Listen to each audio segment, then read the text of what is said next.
Vlad is a young orphan born in the alleys of Skara who always dreamed of a better life. However, it was just a dream since he had to fight just to survive in those places. Having big ambitions was idiotic, but what neither he nor anyone else knew is that he had the potential to become the strongest swordsman in the world. He had the talent, the willpower, and the insanity needed to be a deadly assassin, and even in the midst of it all, he swore that if he had a chance, he would change his life. But was that true? When things got worse than ever, he saw an opportunity to pursue his biggest dream, but unfortunately, he would have to start from absolute zero. It doesn't matter if you're not at the top of a night sky or if you're trapped being invisible in the misery of a slum in the middle of rubble and garbage. A hand rises as long as you want to shine, as long as you have light in your heart. If you believe, then you are a star. In front of a forge, a boy watches a sword. He smiles, saying that he never gets tired of watching it. Someone suddenly calls him, saying that they knew he had gotten distracted again. The protagonist recognizes her as Gamina, who calls him Vlad, saying that lately he has been very distracted. He tells her to take it easy because this is one of the few pleasures he has in life, but Gamina warns him that he is standing there like a madman, making a lot of people talk about him. He wants to know what they are saying about him, and she looks around, approaches, and asks if he still hears that voice when he looks at a sword. He seems to ignore her, and she says that apparently he did something terrible in a past life. What kind of person would be struck by lightning in the middle of nowhere, especially black lightning? She advises him that it's better for him to stay home more often since the new bishop doesn't like that kind of omen very much. Besides, he works for the Inquisition, so if he finds out about these things, he could be burned at the stake. Vlad says she's exaggerating, and she replies that he never listens and reminds him that several people saw him being struck by lightning. So it's good he doesn't give them any more reason to be interrogated by the church. Vlad says that makes no sense at all, and all he's doing is looking for a sword. She says that sometimes he's very frustrating and asks why he doesn't just buy one on credit. Vlad says it's too expensive. She says that makes no sense. It's just a piece of metal, how expensive can it be? After a brief silence, he says it costs 5 gold.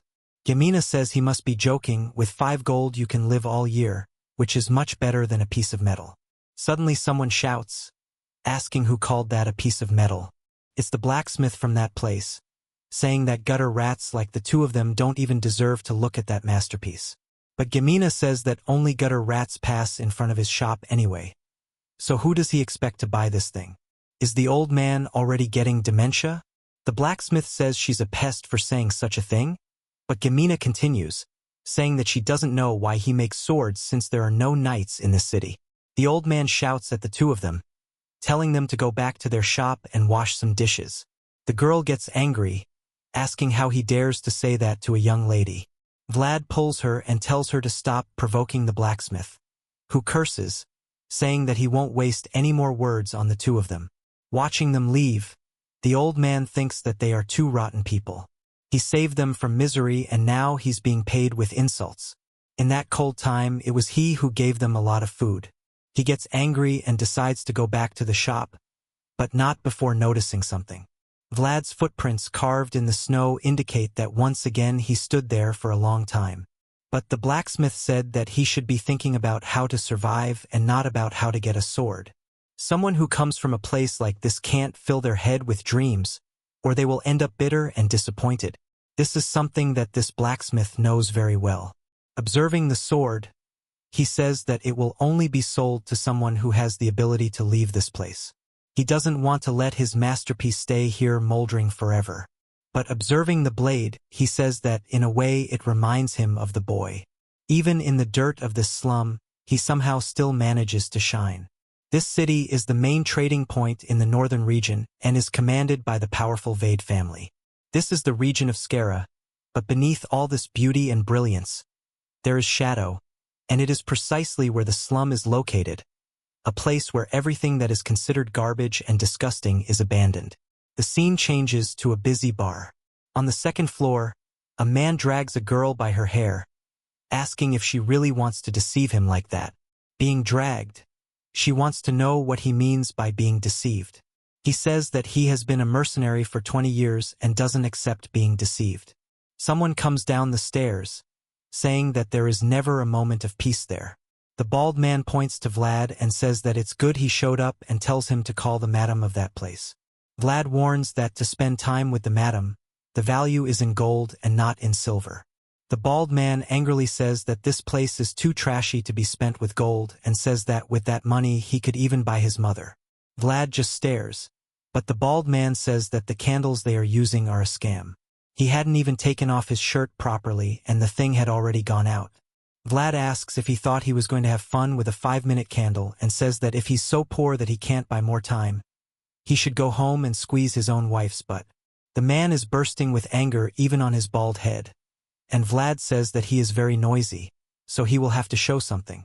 He points to the clock and says that they will use that to see if the candle really lasts 5 minutes. If the candle really doesn't last, he can take out all the frustration he wants on the woman he is holding. The mercenary is trembling, wondering how it is possible for such a young kid to have such a scary look. But without hesitating, Vlad lights the match and says that now they will find out who the deceiver is. The bald man is sweating while time passes and the girl observes. Everyone in the bar wants to know what will happen in the end, until finally the candle goes out. The bald man turns to the clock and sees that 5 minutes have passed and already takes a blow to the face. The poor guy staggers back and Vlad warns that exactly 5 minutes have passed, raises his foot and gives the bald man a kick in the butt. He falls into a small room. Vlad enters and closes the door, warning that now he can start praying desperately. The chubby man tells him to wait, but Vlad doesn't forgive and breaks in, saying that apparently he is a liar there and tells him to repeat that thing he had said about his mother that he doesn't even have. The poor guy got a beating. The next day someone eating says that the candles are not lasting 5 minutes. This is Vlad, asking if they heard what he said. A knight eats calmly and Vlad calls him George and says that they are trying to screw up the only source of money they have. Suddenly a girl in that room shouts, asking who dared to mess with the sacred candles of that place. Vlad says that they will have to find that out. The girl says that's good because that is now his new job. Vlad is confused, wondering how he is going to find that out. Suddenly the girl says that she already knows and Vlad asks who it was then. She reveals that it was she herself who messed with the candles. She is Marcella, the madam of the Smiling Rose, who says that she was just trying to get more money out of that bunch of drunks. She is beaming while George and Vlad say nothing. Later he is going down the stairs thinking that he hit the guy for no reason, but what is he going to do if the madam did it? Then it's done. Suddenly someone calls him and says that he heard that he got involved in a fight yesterday, but thanks him for resolving it and asks why things go wrong when he leaves a little. He hugs Vlad and says that they are needing some extra money. Maybe he received some tips from the candles he sold. Vlad asks what Bay thinks he is doing. The guy, see you, telling him to take it easy, he doesn't need to make a scary face. He's not asking for the money. He's wanting to suggest a negotiation. Vlad asks what negotiation is this. Bay says that if he hands over the money, he will give him something he wants, a clumsy, half-witted, and totally incompetent pickpocket. He lifts the boy by the hair and asks if Vlad recognizes him and says that he will sell him for 40 silvers, which is almost a robbery, it's so cheap. Vlad asks how the boy's fingers and ankles are. Bay says that he is still whole, they would never sell something damaged. They just gave him an adjustment, but he is still healthy and strong. Vlad tells them to go to hell and throws the money on the ground, but warns that next time they shouldn't call him and kill this kid. Bay and his friends leave, saying that they are too honest to kill a boy like that, but Vlad knows that they are all a bunch of liars. On the way out, they comment that it was obvious that Vlad would accept this offer. There must be some reason for him to be buying all these kids from the streets. Vlad calls by the name Nettie. The boy apologizes and says that he tried to escape, but Vlad stares and asks if they broke anything. Nettie says no. He then tells the kid to disappear before he has to beat him too. Ned gets up and thanks Vlad, who is wondering how he is going to gather 5 gold coins at this rate. The city says that Skara is busy and someone writing says that the boy was lucky. He could have lost 2 fingers for trying to rob others like that. This guy is Harvin, Captain Hoover's attendant. He had his fingers ripped off and his ankles cut. This is because the bishop wanted to make a good example of him. Last time, Harvin comments with Vlad that he heard that the candles from the Smiling Rose had been altered. Vlad says that the information is traveling very fast lately and Harvin says that everyone is saying that it was the madam's thing, but he knows that she is not like that and would never do something like that. Vlad says that if this is the case and that George is also not someone who likes to cause problems without reason, but Harvey is not stupid and says that since they know that the guy did it, apparently he has a very good reason. Vlad asks what he thinks the reason is, and the boy replies that the guy must be needing money urgently, so it's good to be careful because there is only one reason for families to start gathering money so desperately: a war against another family. At the moment there are 5 bosses who coordinate the slums of Skara: George, who is known as the guard of the girls in the brothel, the Black Bear, the gambling guy known as Dado, Captain Hoover, and lastly the guy known as Cheapskate, One-Armed Jack. But the scariest things in this life approach us silently from the shadows, and at this moment Jack is in front of Vlad asking him where the boss is. Vlad knows that accidents happen without any warning and destruction always comes unexpectedly. He wonders why Cheapskate is in front of him. Are they preparing for war? The guy next to him shouts at Vlad to answer the boss now. Vlad stares at him and says that he doesn't know where the boss is because he is just the guy who sells candles. Not giving an answer to the boss makes the guy lose his head. He punches the candles, telling Vlad to call the boss now, but Vlad remains calm and the candles all fall to the ground. A silence falls on the place. Both the girls who work there and the drunks and Gamina are watching what is happening. Vlad crouched down, saying that it's a pity that the expensive candles had broken in this way. Almost losing his head, the guy asks if he thinks that is a joke. Vlad asks for permission. The guy asks what he means and he repeats, telling the guy to take his foot off. At that moment he loses his head and comes to give Vlad a kick, who at the time thinks that a fight is nothing more than a war on a small scale. You need to consider the terrain and draw up a strategy. With the broom he hits the guy's support foot well, making him lose the balance of the kick and stay stuck in the middle of the air while Vlad goes on the attack, saying that it is necessary to be audacious. He hits the guy in the chin with the certainty that this is the way to achieve victory. The girls from the brothel, the drunks, and even Cheapskate are impressed. The protagonist knows very well that in the slum there is a rule that never changes: the right person is the one standing. The ground is where the losers are.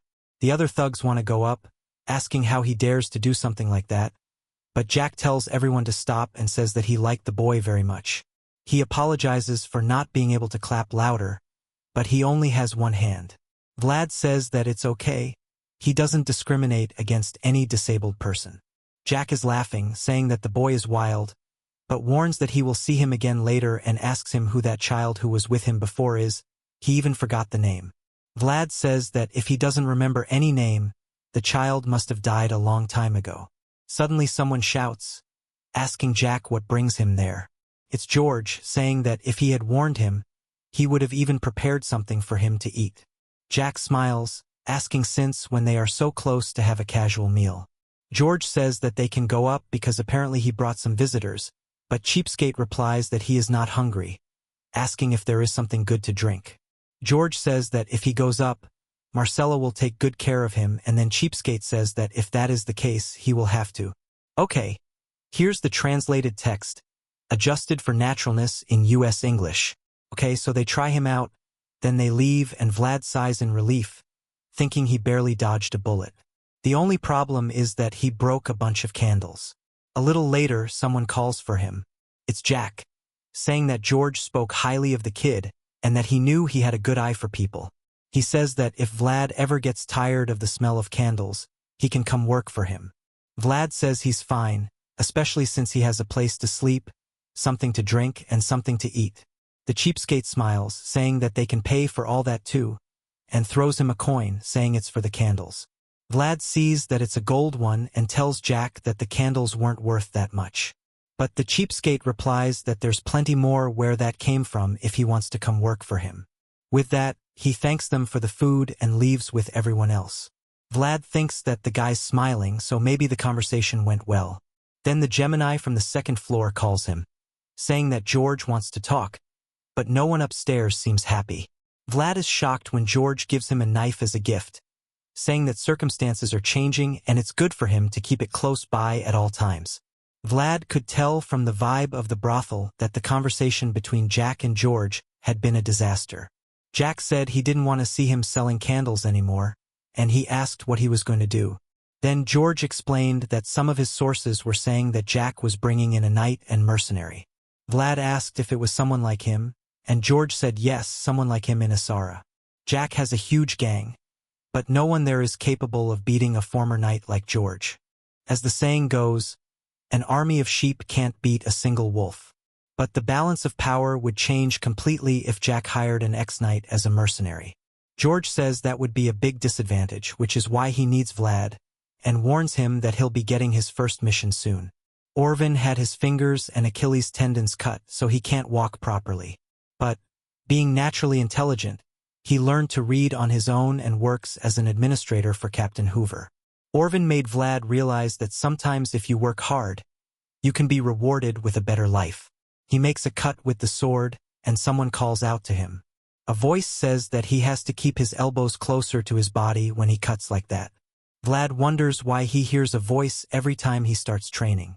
A month ago, he was struck by black lightning, and he's been hearing the voice ever since.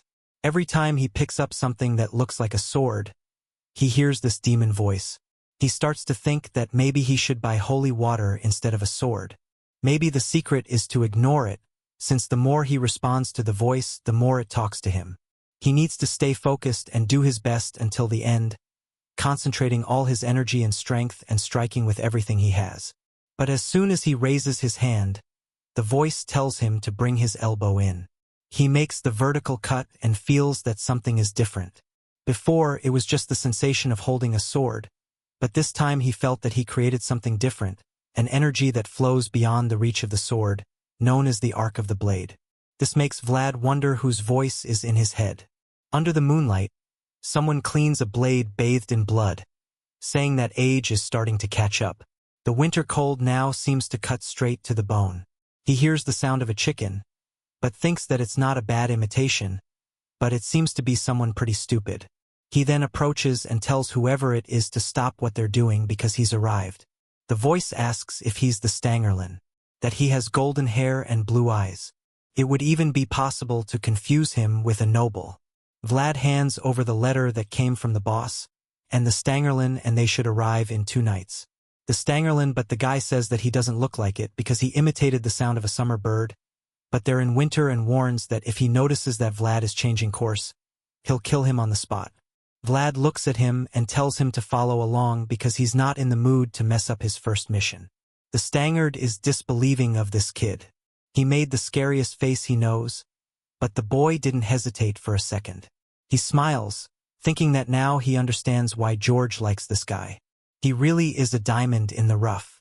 Sometime later, the two are in a cave, and Vlad is just staring at the Tangar, who asks why he's doing that. Has he never seen a retired knight before? Vlad says not this close. The guy says that it looks like he hasn't seen much of the world. Vlad asks where he's from, and the guy says he's from Dakia. The boy recognizes that as being a place in the middle of nowhere. The Stangard says he wishes he would get lost a little just to have an excuse to kill him, but Vlad jokes, asking if knights can't take a joke. The Stangard says that his jerky looks very fresh. Is any part of it for him? Vlad says that unfortunately he didn't bring any for the guy and asks if he doesn't have any food, taking 2 old pieces of jerky. He says that he does have food. Vlad is sending barbecue, and the poor guy is starving, saying that the smell is very good. The Tangar then asks Vlad if he wants to know anything and warns that he'll answer 1 question for each piece of jerky, and says that he's lucky because an opportunity like this isn't seen every day. Vlad just stares, asks how many pieces he wants, and says that he just has to say the word and he'll hand them over. But the guy responds, saying that he has his pride and a knight can only accept something for a fair exchange. Vlad asks if he's retired and he answers yes. Before he finishes, he already asks his name, who answers Tangar. Vlad asks his age. The guy says 42, but tells him not to push his luck. The boy then asks if he knows how to use aura.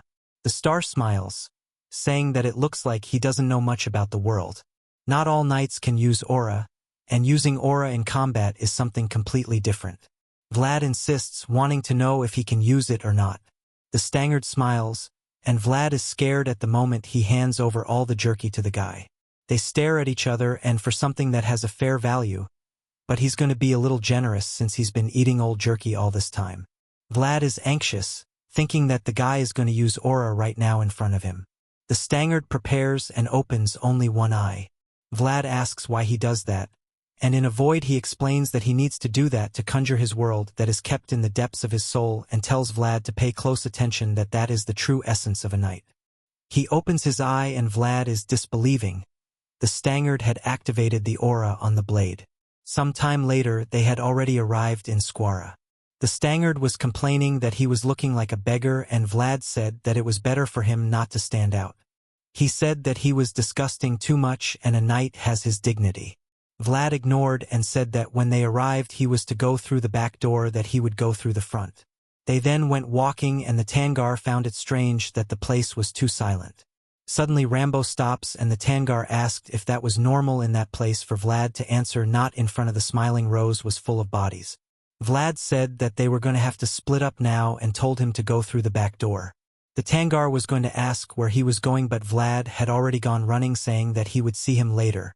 The place was bloody, and as soon as Vlad entered he saw that the entire brothel was destroyed. Upstairs Marcella was taking care of George, and he said that the cheapskate came and attacked while the boy was out. Vlad asked if he was okay, and George said that it had been a long time since they had fought a night, and at the same time questioned if he had brought the person with him. Vlad said yes, and that he had shown him the back doors, so he must be arriving. George said that tomorrow then they would resolve this damn war with that cheapskate, and asked Vlad what he thought of the guy. By chance he was still with all four limbs. Vlad said yes, he seemed well and seemed to be a decent guy. George asked if he had lost weight, and Vlad said that he was very agile. In addition, he knew how to use aura, so surely tomorrow they will resolve everything. At that moment George was startled, and the back door was opening with Vlad saying that he had probably arrived. George called for Vlad and asked if he was sure that the guy had used aura, for what Vlad answered yes. He saw it with his own eyes. George then grabbed the blade and told him to stay on his back, the Stangerlin saying that it had been a long time since they had seen each other, and greeted George. In the first moment that the Sanger appeared he was cleaning a blade of blood, saying that the cold now penetrated deep into his bones, and right behind him the true Stangard had already been killed. Now face to face with George he says that the guy has changed a lot, that he asks him why he came there out of nowhere. The guy says that Count Jatar died has not yet been announced because of certain complications, but soon everyone will find out. He raises the cup saying that that is for the poor Conti Gator. Enraged George jumps in his direction, that calmly observes him. The attack breaks half of the floor, but the guy disappeared in a second and no one even saw his movement from George's back. He says that this is for Sigmund, the new Count of Gator. George shouts the name, calling the guy Godin, hitting a blow that he defends. Godin says that the new Lord Sigmund ordered the knight George to return now. George shouted saying that Sigmund was not his master, and Godin replied that Sigmund knew very well that he would do that, and is also not wanting him to return. The entire room was being destroyed with the fight between Godin and George. Vlad grabbed Marcella and said that they needed to flee from there. With that they fled through the door. As soon as they left outside the guys called for Vlad and asked what was happening. Vlad shouted for Bay to call everyone because they were having a problem up there, when suddenly George passed by him being thrown. Marcella, Vlad, and everyone there saw him falling to the ground from Godin's blow, who said that he was still an idiot. As always the members of the brothel were asking if the boss was okay, who on the ground was agonizing, while from above Godinho only watched him. Suddenly a knife came in the direction and he defended himself. It had been Vlad who was right next to him, however Godinho ignored him and jumped in George's direction, and Vlad shouted for him to be careful. He was getting up and was almost hit. Godin looked at him and said that it was good for him to have followed the order of that day. George replied that he is a human and does not follow repulsive orders like that. However Godin said that he is not a human but a knight. George gnashed his teeth and began to rise in a middle group. Suddenly Godin said that that night was already too long. He then closed his eyes saying that he needed to rest. Vlad was going down the stairs running and was startled as soon as he saw that Godin had activated the aura of his blade. He shouted to try to warn everyone. As soon as Godin opened his eye he told him to stop. However white lines began to be drawn on the bodies of each of that brothel, and Godin with a movement of the blade created a flash that destroyed the entire place. As soon as the smoke lowered Vlad saw himself on the first floor, wondering what had happened there. In front of him all the members of the Smiling Rose were dead. He didn't know what to say when he heard someone on the side and recognized that it was George. However, he saw the blood on the ground and remembered that that had been the first person who had extended his hand to a boy from the streets of the favela. He saw the potential in the boy before everyone else, and for the boy was the strongest person he had ever seen. But on that silent night under a pale moonlight the boy's world was destroyed. Vlad grabbed the sword on the ground and ran in Godin's direction, telling him to stop. With that he managed to activate the arc of the sword, which caught the attention of Godin, who wondered how the favela kid knew how to do that. He said that it was impressive while Vlad ran in the direction telling him to die. However soon something hit his belly, and a kick sent him flying to the corner of the room. That half-second made Godin realize that the boy had a natural talent. Before the kick hit his belly, he turned his body to lessen the impact, trying to get up. The voice in Vlad's head tells him to breathe or he will faint. Godin was thinking that the boy's talent was too valuable for him to die there, even if it created the risk of having to face him when he was stronger, and remembered when George told him that it is always satisfying to see the growth of someone who has potential. With that, Godin smiled and said to Vlad that knights can only accept fair exchanges. Vlad was confused, and he then revealed that his name was not of the lie. However, he was going to take George's head, both as a reward and also as a symbol of victory. Vlad was staring at him, saying that he was going to kill him. However, Godin turned around and said that it was good for him to accept those 2 stakes and not trade life for anything. Vlad knew that he had no chance, so while Godin left he swore that one day he would kill him, even if it was the last thing he did. However, Godin ignored and continued laughing through the door with George's head. While Vlad with continued screaming, he met with the Yamina to try to flee from that place. However, after that fight, he was already finished. That kick had broken some ribs, and he remembered that as soon as everything was over, Marcella came to talk to him and told him to get up or he would end up dying there. Vlad did not seem to show any reaction. Marcella was irritated and slapped him in the face, saying for him to wake up to life, and asked if he knows the difference of the rich people for them who live in that favela. The opportunity is everything. Those at the top can make mistakes and continue failing since they have that lust, but that only failure of theirs here will end with everything. She grabs his mantle and warns that in that place one mistake and you die, so it's good for him not to lose the only opportunity he has to get out alive. The Gemina asks Vlad if he okay. Here is the translated and adjusted text, optimized for a US English-speaking YouTube audience. If you want to slow down, that's fine. I won't let things end here. But suddenly, a guy appears behind them and yells that they're here. They're both being chased by Jack's guys. The nest is a mess now, and even the youngest birds will have to learn to fly on their own. Later, the street is swarming with Jack's goons looking for them. The guy who knocked over the candles announces that whoever finds them will be generously rewarded. They continue the hunt, but right behind a door, Vlad and Gamina are hiding. He knows very well that at this rate, they won't be able to get out of there. Vlad tells her to go to the coast when things calm down. She asks what he's going to do. He says he'll manage, but if she stays with him, it'll be even more dangerous. Gamina yells, saying she won't leave him. But Vlad reminds her that she promised Marcella she would and tells her she should ask Harvin for help. But she keeps insisting she doesn't want to. Vlad shouts, telling her she's being a pain, and asks if he looks like someone who can protect her right now. She starts crying, not knowing what to say. When someone asks who's there, she grabs a blade that's next to her and points it. It's the blacksmith with a lantern, asking why there are 2 kids in his shop. Gamina tells the old man not to move, wanting to know if they've gone crazy since that's his house. Gamina keeps yelling, saying that if he doesn't stay quiet, she'll attack him now. But the old man just stares. After looking at them, he says he understands the situation is serious, but asks her to put the blade away. Gamina grits her teeth and tells him to hand over the sword now. The old man asks what she's talking about, and she says she wants him to hand over the sword that's always in front of the blacksmith shop. Now, Vlad tells Gamina to put the blade away, but she keeps yelling at the guy to hand over the sword. The blacksmith knows that's how things work in the favela. People steal to survive, and that's how he got far too. And it looks like it's this young girl's turn. The old man says she's worthy of pity. Gamina grips the handle, and Vlad tells her not to do it. The old man just closes his eyes. Suddenly, with the knife, she cuts her own hair. The old man is startled, and she says it's the only thing of value she has. But she promises she'll come back and pay everything back. The only thing she asks is that he give the sword to Vlad. The old man watches without knowing what to say and asks Vlad if he's leaving. Vlad responds that he is. The old man thinks he never even dreamed of something like this in his whole life, but the young guy in front of him is about to try anyway, even before his wings have grown. He then says that the 2 of them are annoying, but tells them to follow him. A while later, he leaves the shop with a cart. Gamina complains about the stench, and he says it's the only option.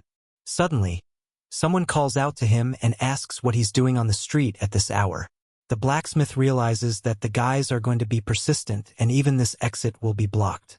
One of them approaches and asks why he's taking out the trash so late. The blacksmith yells, saying it's all their fault for causing trouble in the whole city every day. After all the mess that happened, he only managed to find an hour to leave now.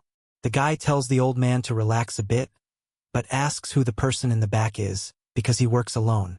The old man yells, saying he had to hire someone to help push this cart. The guy says he'll let him go just because he's the only blacksmith in that favela, but he'll have to take a look at who it is. He puts the sword on the person's hood and tells her not to move or she'll lose an arm, and then cuts the hood. The old man is startled by the sick face Gamina is making, imitating a beggar, saying she just wanted to earn a piece of bread. The guy falls for it, saying they can go. The old man then asks who they're looking for at this hour, and the guy responds that it's Vlad, who used to work for Jorge. He then pulls the cart, saying he's leaving, but the guy says he has to take one more look under the trash.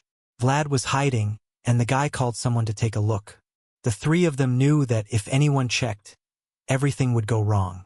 A dark-haired guy with a spear approached and said he'd do the job. The old man wondered if he should have gone another route, but he knows they must be blocked too. The guy looked and said it was a lot of strange trash, but he seemed to notice something. He prepared the spear, and Gamina became insecure and said not to hurt him because he was just doing his job. The guy then started attacking the trash, rummaging through everything. Gamina and the blacksmith knew that something was going to go wrong. The guy kept rummaging through the trash when suddenly he said that Harvin put a boat near the river. They went to investigate because it's something strange for someone who can't even walk to have done. He's just telling them to be careful, and with that he says they can go. The blacksmith then pulls the cart, and the guy says to consider it payment for the 40 silver pieces his little brother owes Vlad. And with that, they leave, with Vlad thanking the old man until they reach the edge of the dump. The old man warns that everything from the city is discarded there, and Gamina just asks that Vlad be okay.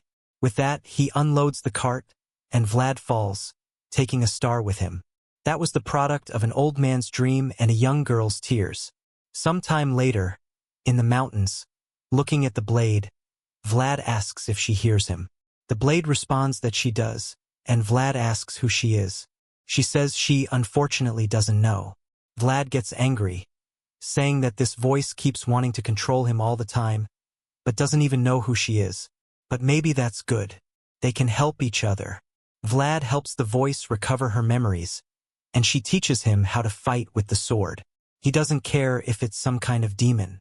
At this moment, there's only one thing he's afraid of, the fact that he's a nobody. The voice then says she accepts. She'll teach him everything she knows about swordsmanship. Later, at a military base inside one of the tents, someone is strategizing a plan. His name is Joseph Vaiksid, and he says that this is too easy, too easy. Someone enters the room, calling for Master Joseph, who recognizes him as Czar. Czar says that something seems to be bothering him and asks what the problem is. Joseph says that everything is too easy. Czar says that they're doing well, really, but Joseph remembers that several people are deserting and some are disappearing for no reason. If the mission he participated in doesn't show a lot of mediocre results, everyone will distrust his abilities as a leader, both his father and other family members, and especially his older brother named Rutger. Czar is silent while Joseph thinks that if things continue this way, the next count will certainly be Rutger. The Vaiksid family is a family of warriors, and their history is proof of that, because his father got where he is by destroying his own brothers. Joseph says that he doesn't have enough knights on his side besides Czar. Czar approaches, saying that he has to say something about that, and says that one of the mercenaries is very suspicious. Joseph asks if he thinks he's a spy for Rutger, to which Czar replies that it's not that kind of suspicious, but it's something he'll only understand if he goes there and sees. They then observe a goblin with a cut belly. Joseph says it's pathetic. The cuts on that goblin are totally amateurish. Czar tells him to look at the other one, and he says it's terrible too. Whoever did that has terrible swordsmanship. He keeps looking and says that the other one there seems a little better. Then he notices that the trajectory of the cut is always the same, but the quality has been improving, and he asks Czar if all of that is the work of a single person. Czar says yes. One arrived today, and the others are from a month ago. Observing that, Joseph thinks that it's impossible for someone to evolve so much in just 1 month and asks who that person is. In the middle of the forest, the goblins are agonizing as someone cuts them. It's the group of hired mercenaries who are fighting them. The guys say to maintain the position and not let anyone escape. One of them pulls the spear, saying that now this fight is coming to an end and calls everyone to finish off what's left. But they all tremble. The guy is asking why everyone is standing still, not knowing that there's a giant goblin on his back. The monster hits hard, and the guy's body is crushed. Everyone there trembles. The monster roars and starts going in their direction, easily breaking through the front line. The mercenaries are wondering where that came from and how they're going to win. They all run towards a chubby guy on a horse who asks what they think they're doing and says for them to go back to the front line now. But the mercenaries say that no one said they would have to fight rob goblins. If he wants something like that, he'll have to pay much more. The chubby guy goes to draw his blade, saying they're a bunch of useless when a body falls right next to him. The monster is killing the whole group. Seeing that, he calmly puts the blade away again until someone approaches. The guy has blonde hair, and they ask who that is. The guys recognize him as Lyman the Adorer. Vlad assumed a fake name and is confident that he'll be able to defeat this Hobgoblin. Suddenly, he pounces, and the monster notices his presence. Before the creature reacts, he makes a cut on its back, but soon realizes that the cut was too shallow and is now about to take a hit on his back. He notices the blow coming and manages to dodge it by a little, but gets angry that he failed again. The sword asks how he can't do things if she's already said everything. Vlad thinks that he's not a genius to just listen and be able to do it. Seeing the monster coming, he says that for now he's just trying to find a way. The creature approaches, gives another attack that he dodges, but another he ducks. One passes close to his face, and the beast starts to lose its head, and at that moment comes to give a vertical blow. The attack kicks up snow everywhere, but Vlad dodged again, saying that he swears that this time he's going to cut through this. The monster looks back when Vlad comes with the cut. Joseph says that he wants Czar to find out everything about this person called Lyman the Adorer. Czar accepts the mission while Joseph thinks that it's unbelievable how someone goes from amateur cuts to almost an arc of the sword in a month and smiles knowing that if that's the case, Vlad cuts the creature and Joseph is sure that he's a genius. After the war, the people are collecting the bodies of the goblins, saying that there's nothing useful among them. One of them comes smiling, saying that the captain was incredible. Vlad tells him to stop talking nonsense and quickly gather the bodies of the creatures he killed. The guy says he's already done that and reminds him that this job is about to end, offering that they continue working together. But Vlad says that he doesn't like looking into the eyes of bandits, let alone doing work together.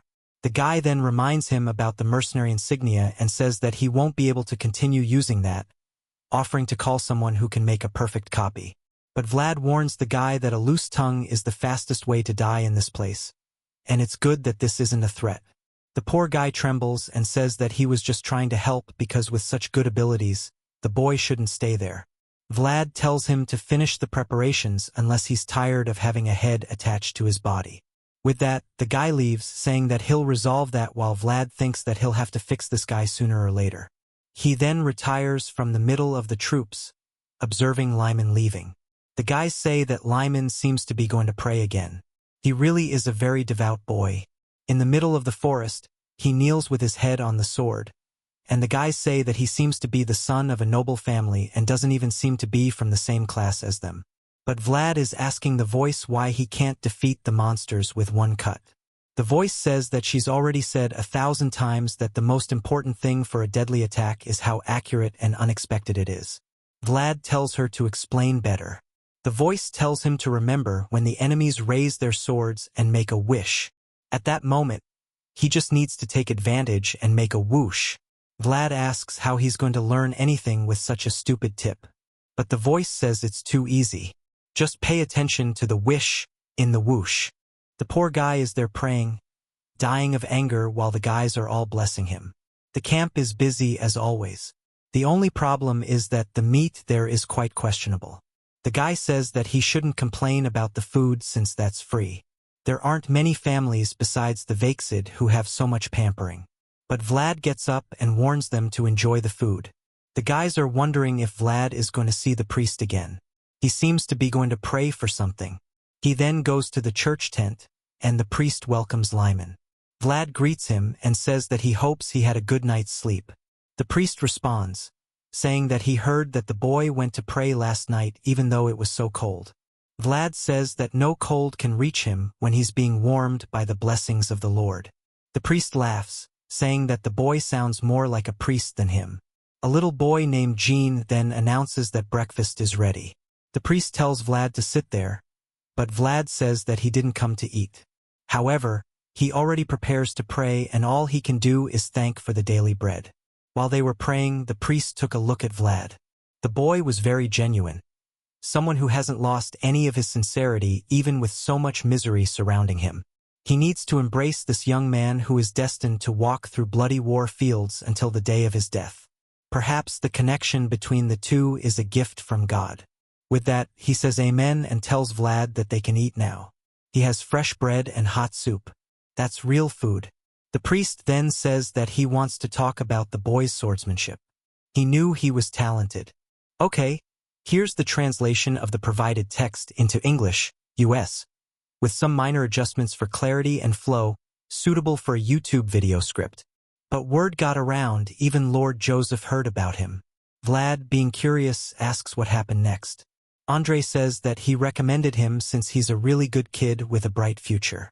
The Vide family is well known, even up north, so just working for them will improve his life. He tells the kid that he's more than deserving of this opportunity. Out in the forest, Vlad thinks this might not be a good thing, maybe he stood out too much. The voice says that he had no choice, since the only way to learn swordsmanship is by using a sword. Maybe he got too close to the priest. Vlad says that could be the case, and the voice asks if he stopped thinking he's a dark spirit. Vlad knows that Father Andre has a good reputation and was even recommended to be a bishop. If he didn't sense anything wrong, then he's probably okay. Vlad wonders if he should give this opportunity a chance. The voice says it's a good idea, he's just insecure because to get his insignia, he had to kill another mercenary, and now he'd be judged for fraud and murder. The voice says that putting it like that, he really does sound like an evil kid, and advises that the best option for now is to run, since they aren't on his tail yet. Vlad says the plan then is to run tonight and take Got with him. But suddenly, the sword speaks up and says that it doesn't think he'll be able to escape.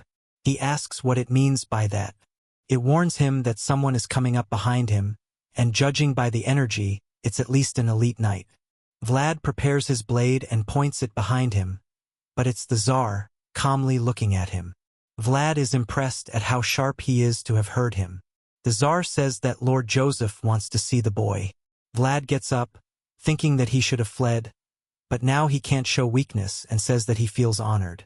The Tsar asks if the boy knew he was coming. Vlad says that he heard about it from Father Andrea, but didn't expect it so soon. The Tsar is once again impressed, since he approached and the boy didn't back down even once. With that, he starts walking away, telling him to follow. Seeing the Tsar walk away, Vlad wonders if he should try to run. The voice tells him not to even think about something like that. A knight at that level could cut off his head before he takes 3 steps. With that, Vlad realizes he has no choice and goes to Joseph's tent, who greets him, saying that it's a pleasure to meet him. Vlad bows, saying that it's an honor to meet Lord Joseph. The Lord asks if things are to his liking. Vlad says yes, all thanks to the Lord's kindness. Joseph then says that with yellow hair and blue eyes, he even looks like the son of a nobleman. He asks if his name is Lima, and he confirms. He then closes the book, saying that he should have warned the Tsar. The Tsar slaps him in the face. They stare at each other, and Joseph tells Vlad that he hates people who lie to him. Vlad says that it looks like they already knew everything. Joseph says that they know his mother is a prostitute, and they don't know where his father went, and asks if he has any idea. Vlad questions, asking if this is a new kind of joke, asking the son of a prostitute who his father is. He immediately gets kicked behind the knee and falls to the ground. The Tsar tells him to show more respect in that place. Joseph says that it's okay since it was funny, but warns that he knows he killed a mercenary and also the reason he fled Esra. What he doesn't know is where the boy learned to fight with a sword. Observing him, he says that he sees many things hidden behind that look. The Tsar starts drawing his sword. Vlad hesitates for a second, not knowing what to say, but says that he learned it all from a master who appeared and disappeared as fast as light. He didn't say his name, but one thing he said was that this is a secret sword technique that can't be taught by anyone else.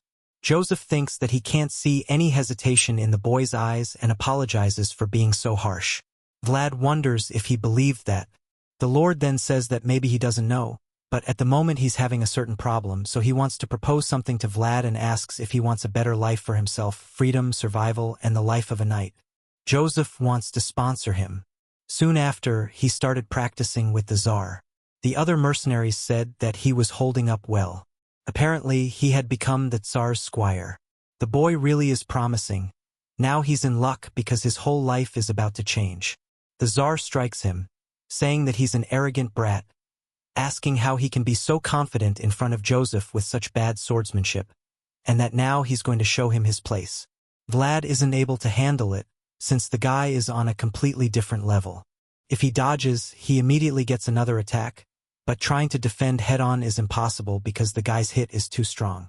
If that's the case, he puts the sword up to protect his shoulder, lets the Tsar's blade slide off and takes advantage of the moment to attack directly, but the guy easily blocks it. However, that impresses the mercenaries. Even the Tsar says that he liked the movement a little, but Vlad is the only one who knows very well that the Tsar created the opportunity just to see if he would be able to do something. He then tells the boy that this will be the morning and night training twice a day, and the poor guy gets scared and withdraws, saying that it's good for a morning workout, and tells him not to stay exposed to the cold for too long. Vlad wonders if that's all there is to it. He didn't receive a single piece of advice, but the voice says that this was an excellent fight. He helped remove all unnecessary movements. Really, a beating is the best way to learn. The poor guy wonders why no one ever seems to be on his side. In the cabin, Joseph asks what his impression of the boy is. He responds that he has potential. Maybe if he were the son of a noble family, certainly even the Count himself would be interested in the boy. Joseph smiles, saying that he knew he was right about him, but the Tsar warns that the big problem is arrogance, since the boy doesn't know his place. The Lord responds that it's okay, especially since the boy grew up in the slums, so it's common for him to be like that, even more considering that he has the perfect person for the job. The Tsar warns that a knight without loyalty can't be trusted. Joseph says that he wouldn't believe the boy even if he knelt. In fact, he even prefers that he be so honest about his feelings. Vlad said that there is something he has to do, and for the Lord it is better that things are this way, since both have something they want and both can help each other. The knight just agrees, saying that if that's the case, everything is fine. The boy is like an arrogant wolf, you can't trust him and he is still presumptuous, but Joseph says that it's okay, he's not in a hurry. It takes a long time to build a cage big enough for a wolf to think he's free in the forest. Got was freezing, since he was in the middle of winter, while thinking that it's unbelievable that Vlad has now become the Tsar's squire and it will be difficult for them to escape. Maybe he was lucky, since now he doesn't have to stay out there in the cold and doesn't need to train with the expeditionary forces anymore. Suddenly, a knight comes and asks if everything is okay. The guy recognizes him as Roderick and says that everything is fine. Roderick tells him to keep an eye out for any problems and if Walgot says that he can count on him. He stays there just watching Roderick observing the region, thinking that the guy looks like a statue and you can't even wake him up with a needle, but now with him there, he will finally be able to sleep a little. He ends up dozing off and suddenly wakes up. He hears Roderick asking what someone is doing there and that apparently someone is looking for a child. He observes Roderick from a distance, who asks what's wrong with a woman and says that he is not her son. Got thinks all this is very confusing and why he stopped the sentence in the middle. He swallows hard and starts going in that direction, but wonders what's going on, why Roderick is going to that distant place from the camp. But the guy is surrounded by a black mist and at that moment Got trembles. The next day, Vlad was exhausted, wondering why the damn Tsar couldn't be a little nicer. But the voice told him to enjoy it because few in this world have the chance to practice with someone so good. Vlad replied that he was sure that the dam was hitting him hard on purpose. And the voice replied that this makes things even better, making Vlad sad. No one is on the boy's side. At this time someone comes calling for Lyman. It's Goat behind the tree wanting to talk to him about something.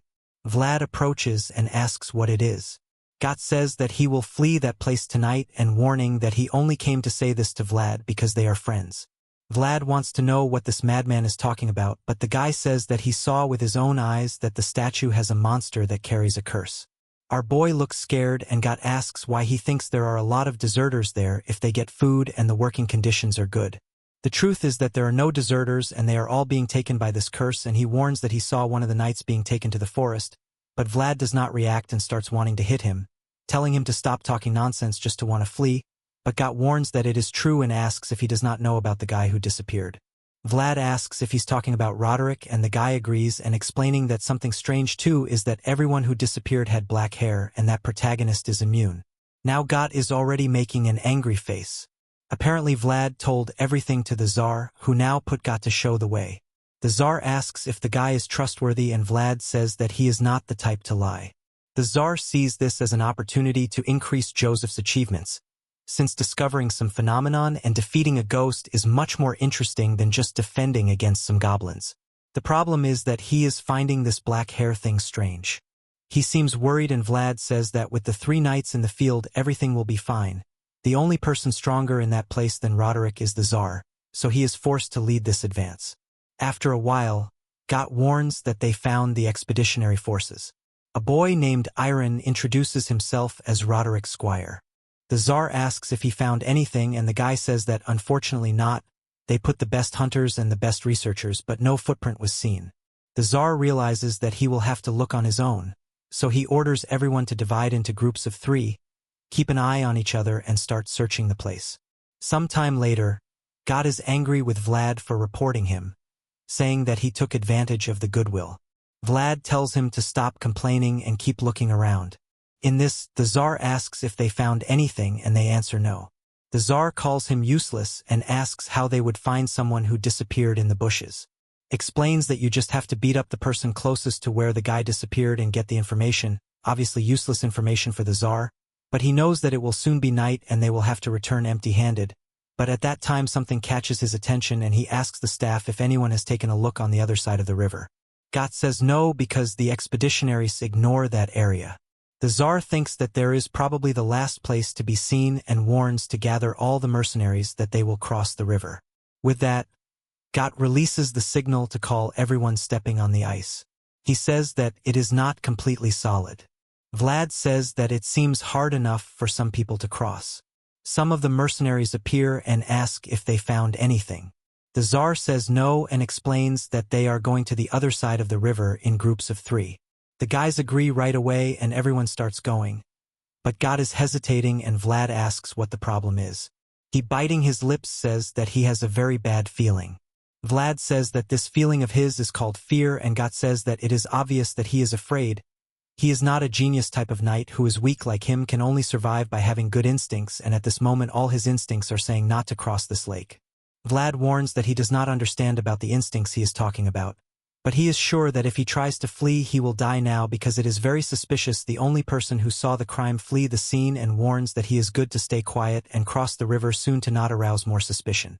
Goes but warning that this is a terrible idea.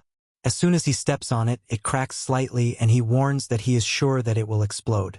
Vlad says that he is sure too because if he does not take another step he will throw him in the water. Got falls to the ground saying that he can't, his leg doesn't move, but the boy grabs him by the collar and says that they will yes because they are falling too far behind, but at that time he gets a scare and shouts.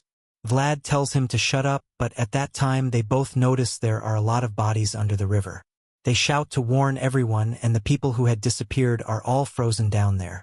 At that time the ground starts to shake and everyone tries to flee. Suddenly a hand comes out of the ice and the guys get up like zombies from one second to the next. They are all surrounded in the middle of the lake, asking the Tsar what they are going to do.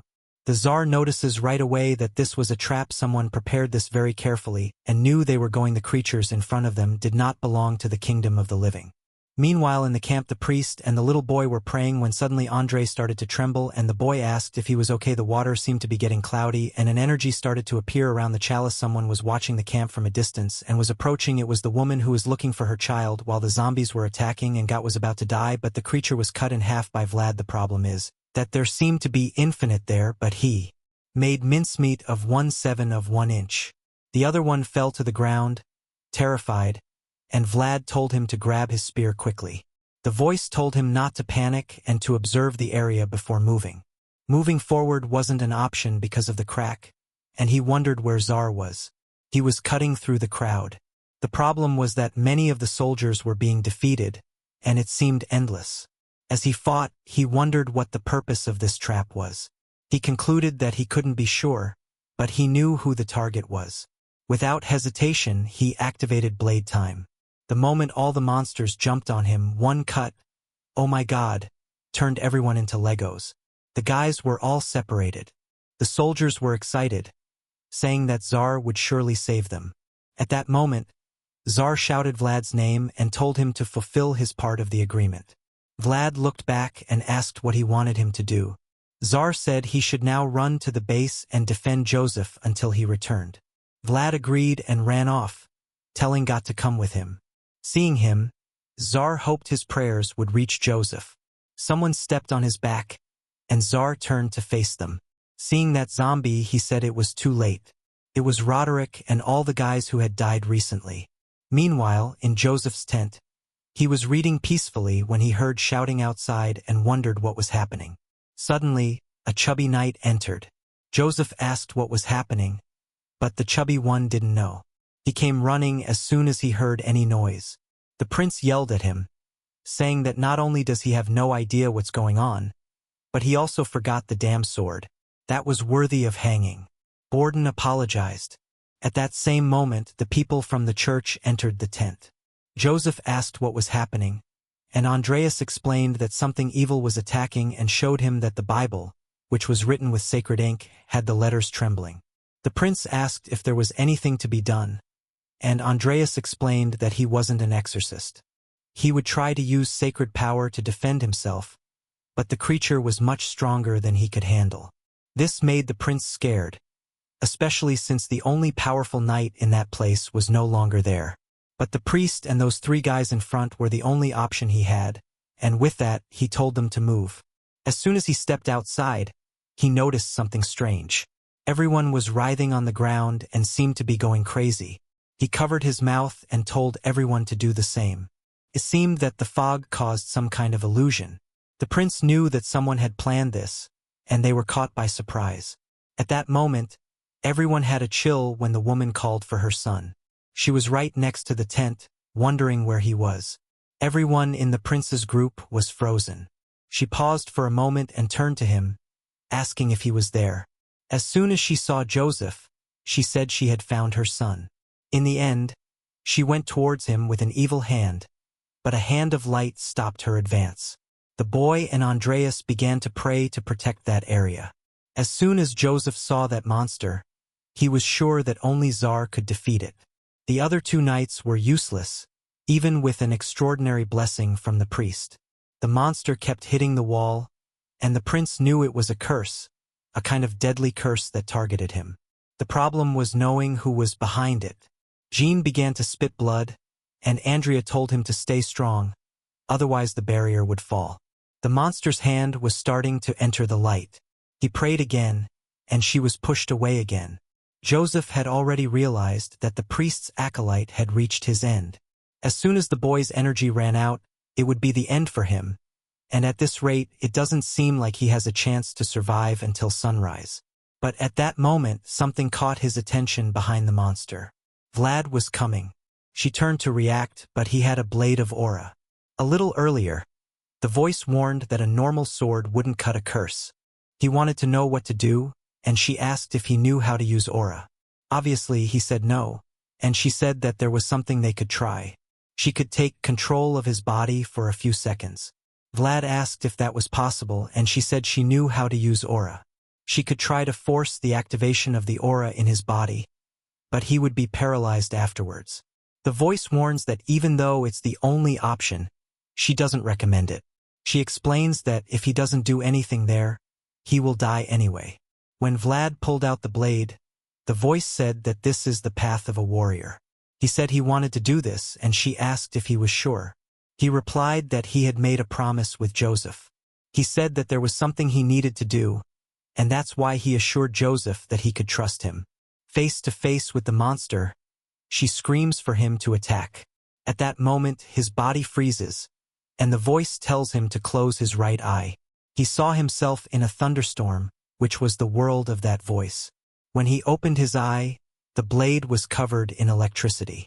The monster screamed, but Vlad only made a cut right in the middle. The priest, the chubby one, and Joseph didn't even understand what happened. Vlad immediately lost all the strength in his body and fell to his knees, writhing. Joseph called for him.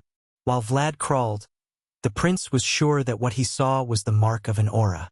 He has no idea how the boy did that, but he is clearly paying the price. But even without the leg, the creature continued calling for her son and slowly approached Vlad. Joseph ran towards him and told the guys to keep praying, threw him over his shoulder, and told him to hold on. But the creature grabbed his leg at that moment. A curse seemed to be inflicted, and Joseph was angry with himself for not being able to escape even from the hands of a monster. Suddenly, someone grabbed him by the cape. It was Borden, who apologized for the insolence and threw the two of them away. The monster came towards him while the two fell next to the priest. Joseph said he had never felt so grateful to have Borden by his side. Vlad then took the sword and asked Father Andrea to bless his sword so that he could send that monster to the underworld. The priest agreed, bathed the blade in blood, and said that now it had the blessing of certainty of victory. Vlad thanked him and went towards the creature on the ground. She was writhing, asking someone to find her child. It was a brief moment, but Vlad saw a fragment of her life. Some women had been imprisoned in the depths of some dungeon, and in front of them, their children had been abandoned to die on the cold floor of the cell.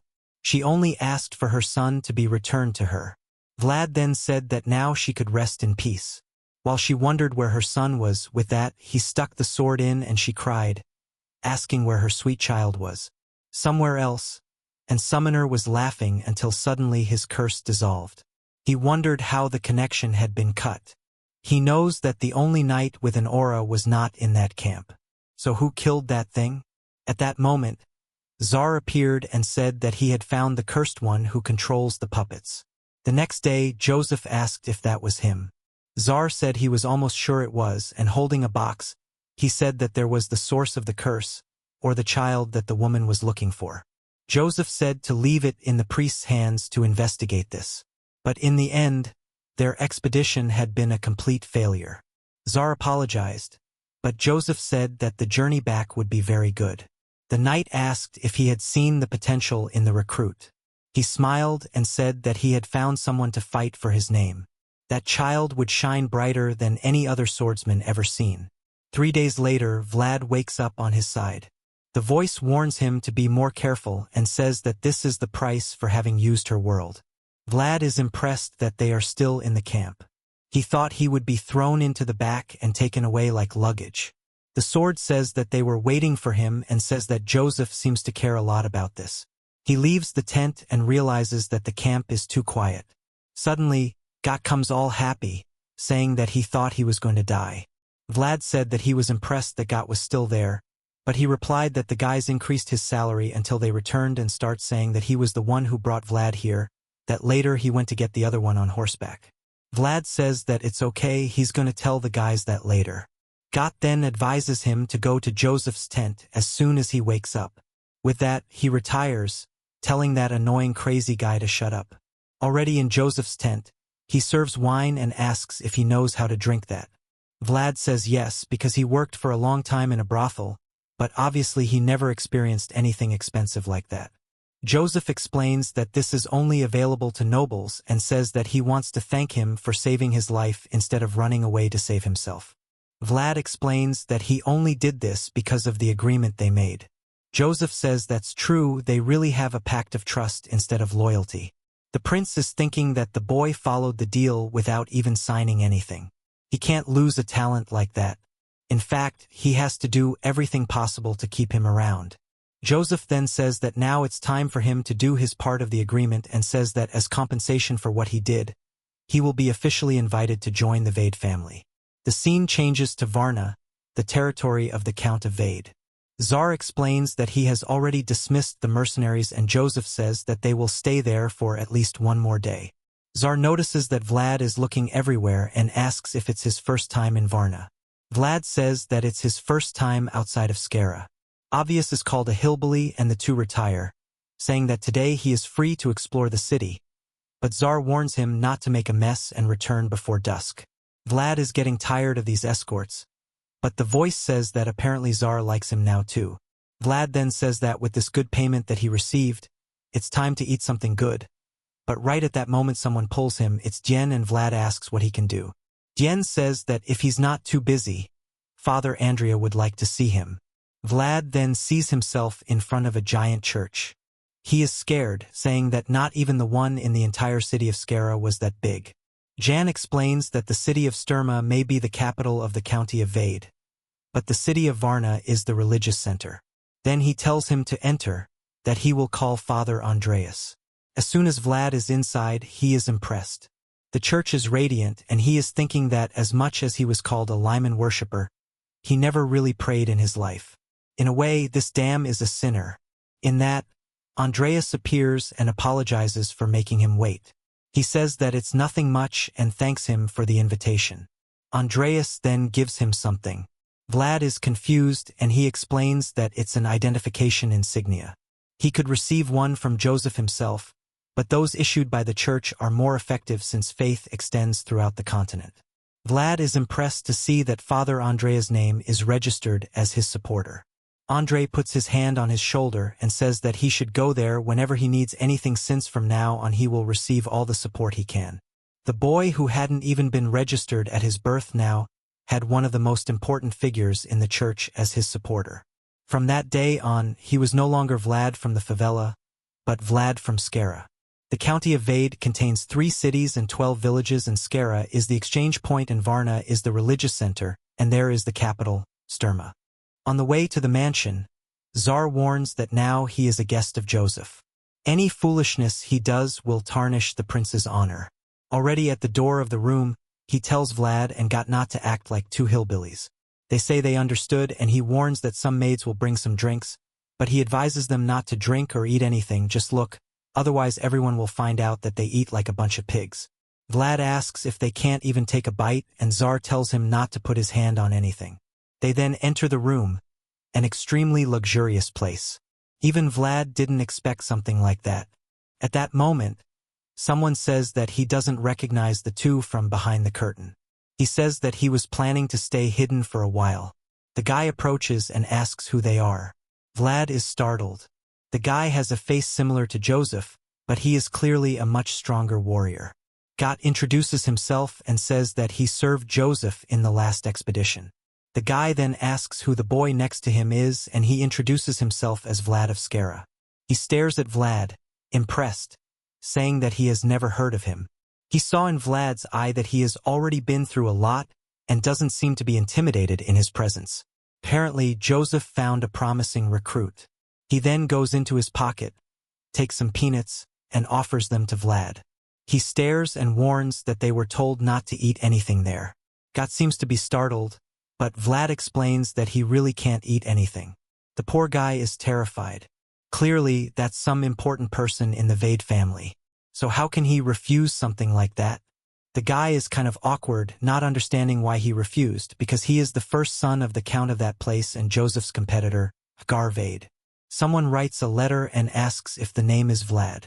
Joseph is talking about our boy to his father, who says that besides the czar that he received from his mother, he hasn't given him any promising soldier, and warns that if he can get.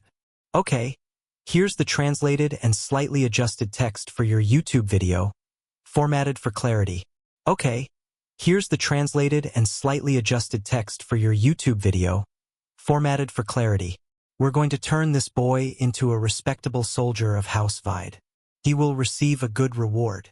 Joseph is grateful, but his father warns that even though his strength may not lie in combat, he can't forget that he's not a member of Vide. He says he understands. And his father asks how he's feeling, to which he replies that he's fine. His father says he can leave, and he then withdraws, but it seems he's having difficulty moving one of his legs. The father says to find medicine for him, and the man beside him says he'll speak with Miss Oksana. My father says that she really spoils her own son too much. He then asks Ramos, the man beside him, what he thought of what Joseph said. The guy says it seems to be true, since a lot of strange things have been happening. And the Count replies that they're going to have to find who's behind it all, because it's clearly a direct attack on their house. Ramos says that the Church of Varna said it was a sophisticated attack using a curse of necromancy. Something like that can only be done by an extremely powerful black mage, or a group of several. My father thinks that, if that's the case, there's definitely an organization or group behind everything. But even if they know, there's nothing they can do now. The Vide family will remain where they are and prepare for anyone who comes against them. But he warns them to find these guys as quickly as possible. No one can stay alive after threatening his son's life and bringing chaos to that land. At nightfall, Joseph went to speak with them both. He called for Gott and said that he would receive a reward tomorrow and advised him to speak with one of the servants to find a room for him. With that, he excused himself and withdrew. He then sat in the chair and told Vlad that they would have to have a little conversation. Vlad had saved his life and sworn to be a warrior from that point on. He asked if that was correct. Vlad confirmed it. Joseph then asked if what he wanted to do would require a little freedom, and Vlad agreed. The prince then questioned if he wanted to serve as a sword, but at the same time wanted to be free. If that was the case, he needed to know what he wanted that freedom for. If he revealed this, they could reach an agreement in which he would have the freedom he needed. Vlad remained silent for a few seconds and asked if he knew a man called Gautam de Jattar, or the Knight of the Moonlight. Joseph found it strange that he knew a name like that and then asked if the mysterious knight who attacked the Smiling Rose had been Gautam de Jattar. Vlad hadn't forgotten him for a moment. He was the person who killed the guy who saved him and destroyed the world he knew. And even so, he swore he would be like that person. Joseph said that unfortunately he wouldn't be able to help with that, since Gautam was beyond the sphere of influence that he could exert. Vlad seemed sad at the news, but it was something he expected, since Joseph is only the Count's son. But the prince replied that, if that was the case, they would change some terms of the agreement. He would offer a 7-year contract to Vlad de Skara. Our boy seemed confused, and Joseph explained that he had given up all the dignity and pride of a noble.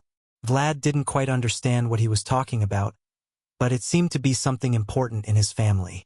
The prince explained that in exchange for having saved him, he would provide food and training for the next 7 years, enough for him to become a knight comparable to the best in the world.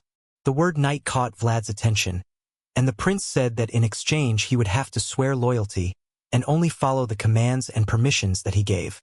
Obviously, he couldn't do anything against Godin during this period, but he would have permission to deal with anything related to the slum of Skara, and would also help him to find the girl called Gamina who is living in the convent.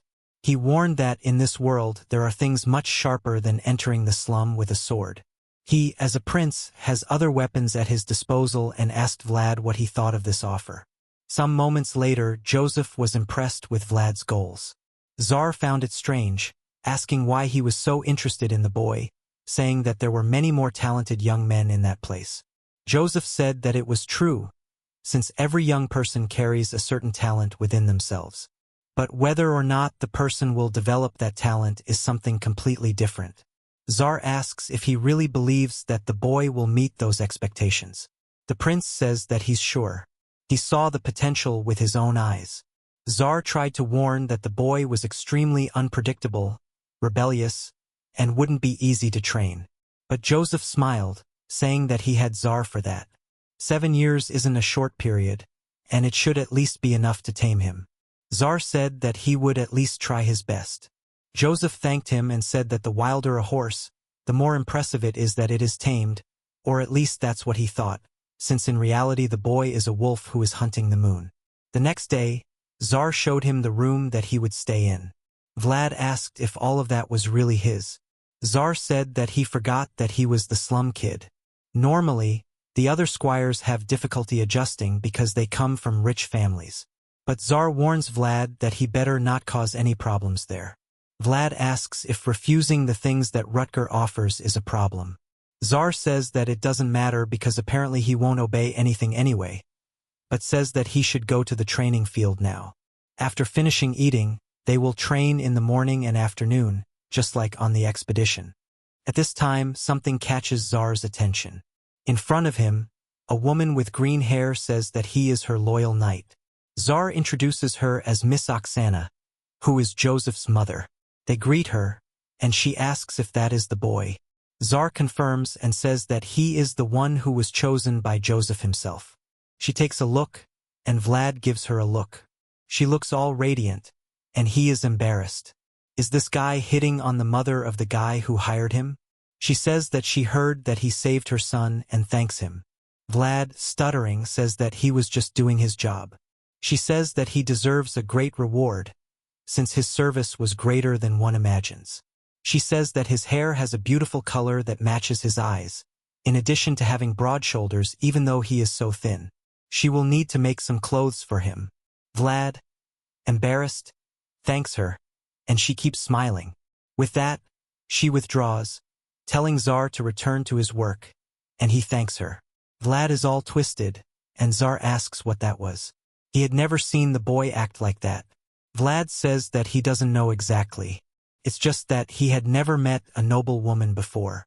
He then responds that maybe it's not so bad for the first time, because he himself still gets embarrassed every time he sees her and tells Vlad that it's time to eat soon. The scene changes to the cafeteria, and a guy spits on Vlad's plate, who is sitting alone. The guy apologizes, saying that he confused him with a trash can. The other squires start laughing. Our boy doesn't say anything, takes the saliva and throws it out of the plate, and goes back to eating, while thinking that it took less time than he expected. The guys find it strange that he is so calm, but he remembers that Zar warned that anything he does directly reflects on Joseph's reputation. Now he will need to find a way to teach these guys a lesson without tarnishing the prince's honor. The guys leave angrily, saying that soon he will realize his place. Vlad then asks what his name is. The guy finds it strange, and he asks again what his name is. A squire, intimidated and a little embarrassed, says that his name is Sanin. Vlad gets up and leaves, saying that he will remember that name. That day in the morning, the count was walking through the castle and was observing the new squires practicing. He gave him a look and asked if he was the boy. The boy with blue eyes and golden hair at least seemed respectable. Ragn told him to pay attention. Far away, someone was watching everything in secret. It was Zar, anxious to see what the new recruit would do.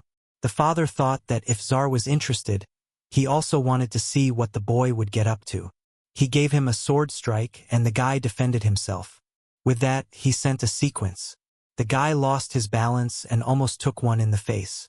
RGM said that apparently he wasn't afraid, but the father found him a bit awkward, but he really carried a little potential. While Vlad fought, he remembered everything that the voice said. Fencing always starts with a technique with the foot. After positioning yourself, you deceive your opponent with your shoulder and eye. As soon as he believes he knows your movement, you surprise him with the other.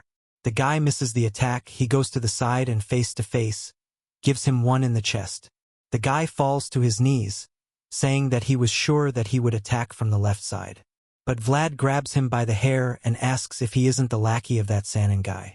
He is sure that he saw him laughing that time at breakfast, so it's time for him to laugh a little more, and gives him one in the middle of the face. The other squires don't believe that he did that, and Ramos asks the count if it's okay for them to beat each other so brutally. The count says that in the end, a knight has to have a strong heart, not to mention that from afar, Zar looked radiant. Another squire came running, telling Vlad to stop, shouting for him to let go soon, otherwise it would get serious there. Vlad let go of the guy on the ground and apologized for being too focused. The people went to help the boy, and he went to the direction of Sanin and told him to apologize to him when the boy woke up. Sanin got angry, but Vlad passed by and said that he also wanted to apologize to him in advance and warned that the next time the soup is bland, he will call him again. Sovan was sure that the kid was a psychopath. Zar had brought a wild dog from the slum. The next scene, Got says that he heard that he is beating up the other squires. Vlad ignores and asks if he is enjoying working in the stable. God says that for sure it is not just any stable there, it is the stable of the Exide house. But he tells him not to change the subject and says that beating up the others is a crime there in the state. Vlad says that it doesn't matter since in a brutality index he was even light. Not to mention that he only beat up the guy who was training against him, and they were the ones who provoked him first. Vlad says that this way it's better because none of these spoiled nobles will try to talk to him. At this time, a chubby boy comes and introduces himself as Port Lethan. That's why he wanted to come here. Vlad told him to talk less and focus more on eating.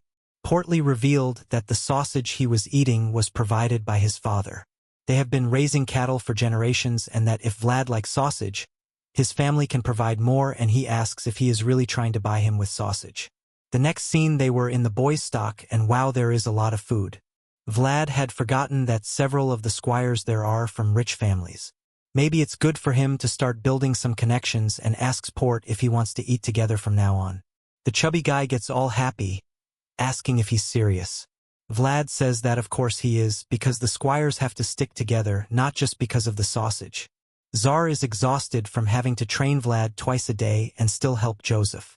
At this time, a knight calls for him and asks if they can talk. Tsar greets Senior Gregory and asks what it was. Gregory asks him not to seem so dissatisfied when seeing him, and Tsar says he is very busy. He laughs and Tsar tells him to spit it out soon. Gregory says that now he has the chance to create a good squire, apparently, but Tsar tells him to focus on creating his own. The guy responds that he created it too well because Porlay is his and now he is chubby. He then says that Vlad seems to have potential and not be the type to let people bother him. Tsar tells him to say what he wants without embarrassment. Gregory says that Vlad and Portly seem to be turning into good friends.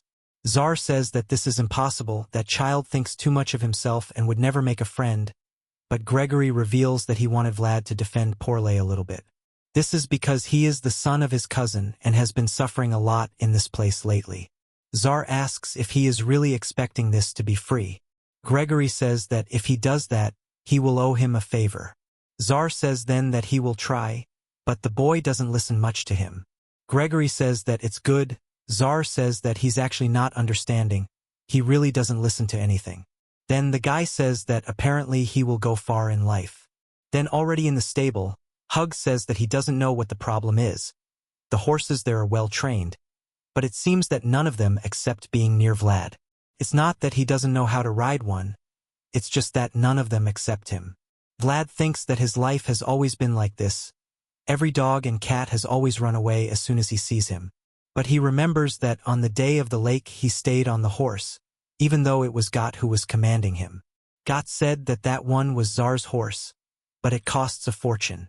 Vlad didn't know what to say. How was he going to tell the prince that he could only accept a horse if it was very expensive? At this time a woman appeared and warned Vlad that Miss Oksana wanted to talk to our boy. He was a bit confused, but just said that he was going. Sometime later in another part of the castle, Oksana says that whoever sees him wouldn't believe that he grew up in the slum. The clothes had looked very good on him, but the boy was all twisted and stiff. She then tells Carol that his clothes shouldn't be so tight, since at 17 years old he still has a lot of time to grow, so she was going to have new clothes prepared. In addition, some for the summer. Vlad just thanks her, he won't say what, but she just responds that she is the one who has to thank him for saving her son. She then apologizes for stealing his time and says that he can go back to training. The Serapis thanks her. Already outside, the boy really suffers when talking to older women and almost died without breathing. But looking at the clothes, he knows that this type of fabric is extremely expensive. Okay, here is the translated text, adjusted for clarity and natural flow in American English. It's expensive and very different from what he used to wear, which was also very different from what he wore when he was in the favela. Walking down the hallway, he thinks he's doing his best to adapt to this place, but he always feels like he doesn't belong. This feeling was getting worse and weighing on him. He glances out the window and hears shouting. He sees a group gathered below, someone beating up another kid, calling him a fat, stinky loser. He lands another punch, saying he hasn't stopped being a loser just because they gave him a break. Portly can't do anything, and the guy warns him that he's still the same trash, even with his new friend. Man, I thought Vlad would show up and help the guy, but he's still at the window just thinking that people are all the same no matter if they're rich or poor. The world was always full of idiots who needed to beat on the weak to feel better about themselves. He throws his old clothes over his shoulder and says it looks like he's going to have to wear them again. A little later that night, he knocks on a door. Someone asks who it is, and it's Vlad. Portly opens the door, and our guy is met with a stare. His friend, all bruised and embarrassed, asks why he's there so late. Vlad just says he came to say one thing. He's there for the meat. Portly looks back and sees he's talking about a piece of ham and asks if he really wants all of it. Vlad just says yes. With that, his friend hangs his head, thinking he was an idiot to think this guy was his friend. In the end, he was just another person who saw him as an easy food source. But even with all that, it was better than eating alone. So he hands our guy the ham. Vlad then tells Portly not to be too sad because this is compensation. The chubby guy doesn't understand, and Vlad says that a knight once told him this. A knight only accepts something if it's exchanged for a fair price. And now he's face to face with the guys who beat up the chubby guy.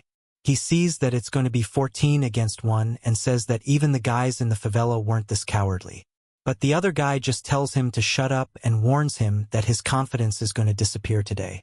Our boy just beckons with his finger, telling them to come at him because he doesn't have all night. The guy gets really angry, and with that, everyone rushes at him. Vlad is just happy he managed to change clothes because today there was going to be blood everywhere. The first two who came at him immediately took a headbutt to the face. The friends saw that the poor guy didn't have a chance and went down like a piece of trash. But before they could react, Vlad had already lunged and landed one on the other guy's jaw. The fool's confidence turned to realization that Vlad was very different from how he was during training. He knows that he only started learning swordsmanship recently, so it's impossible. He tells everyone to go at him. They're gonna kill this guy. But before he can finish speaking, Vlad is already underneath him and asks if he's ever felt the sensation of death. The guy goes to slash, telling him to stop messing around, but Vlad easily dodges. While he's facing the guy, a voice says that the results of his training with Czar are starting to show. With the sequence of attacks, the opponent is stuck in the same place. The guy is trying to react, but he's taking one to the shoulder every time, while Vlad thinks that now he finally understands what Czar meant by creating his own space. He hits the guy hard in the thighs, who falls like a piece of trash. Before he can suffer, Vlad goes to stab him in the face. The poor guy is crying with fear, but I don't think Vlad is going to stop, and he stabs. The rest of the people watch, but it was close. It passed right beside his head. Vlad warns him that from now on, he better disappear from his sight and stop bothering the chubby guy. The poor guy, crying like a child, just says okay, while thinking that it was close, that Vlad really didn't kill him. Our boy then says that that must have been payment enough for that ham. It was time for the next ones. He asks who wants to continue. The boys are all there, scared to death, and nobody moves. But now Vlad is inspired and says that if they're not coming, he's going to go at them. He starts walking toward the people who are still trembling. Man, it looks like he really beat everyone up. Meanwhile, the Baron of the house was just watching everything, seeing everyone being beaten up. He says that the boy is very impressive. The scene then changes to a hall the next day, where a meeting of all the knights is taking place. It's not explicitly stated, but the people who support Rutger stand on one side, and those who support Joseph stand on the other, along with those who are also neutral. Anales, who is the commander of the knights, says that the meeting will be rescheduled because Rutger's people aren't there. They'll go to the next item on the agenda, which is how they're going to distribute the relics sent by the church. Meanwhile, the head of the territory just observes that the room is very tense. Rutger's knights are completely furious, while those who support Joseph seem very calm. But for him, this isn't a surprise, since Joseph's knights have always been in Rutger's shadow. He glances at Czar, who is wondering if the Count is smiling at him. Sometime later, the meeting ends, and everyone is supposed to take a look at the missions. With that, the knights are all leaving, and one behind Czar's back says that it looks like someone brought a stray dog to this place. He glances back, smiling calmly, and the guys just get even angrier. One of them leaves, saying that there must be some suspicious reason for him to accept a squire like that. At that moment, a guy comes up from behind and says that everyone is talking about what happened. Czar pretends to be clueless, But the guy says that everyone already knows Vlad was involved in such a big fight with the other squires that people were having trouble hiding it. It seems Czar really doesn't know. He's thinking that this kid is a handful. But he thanks Czar, saying that it looks like he won the bet. So now he owes him a favor. He just leaves, saying he'll remember that. Really, he's proud of what Vlad did. But it's the least he expected since he was the one who taught the boy. In a room, someone shows off a suit of armor and says that it was sent to Vlad as a gift. It seems it was sent by the Count himself. Borden is impressed, saying that it's rare for a squire to receive something like that. Czar comments that it's gray wyvern hide, which is extremely resistant, a type of monster found in the northern region that is extremely difficult to deal with. Joseph knows that in the short time Vlad has been there, he has already proven himself to his father.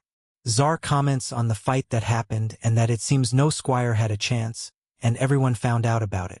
At that moment, Joseph raises a letter and says that it's not time to stand still but to act.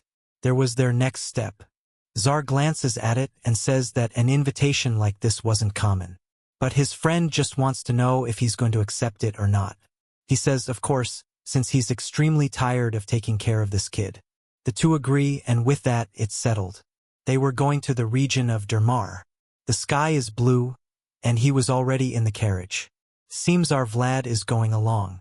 Joseph explained that they're going there because it's a region full of fruits, besides being the direct path to the central region. It was a very important connection for them in the north.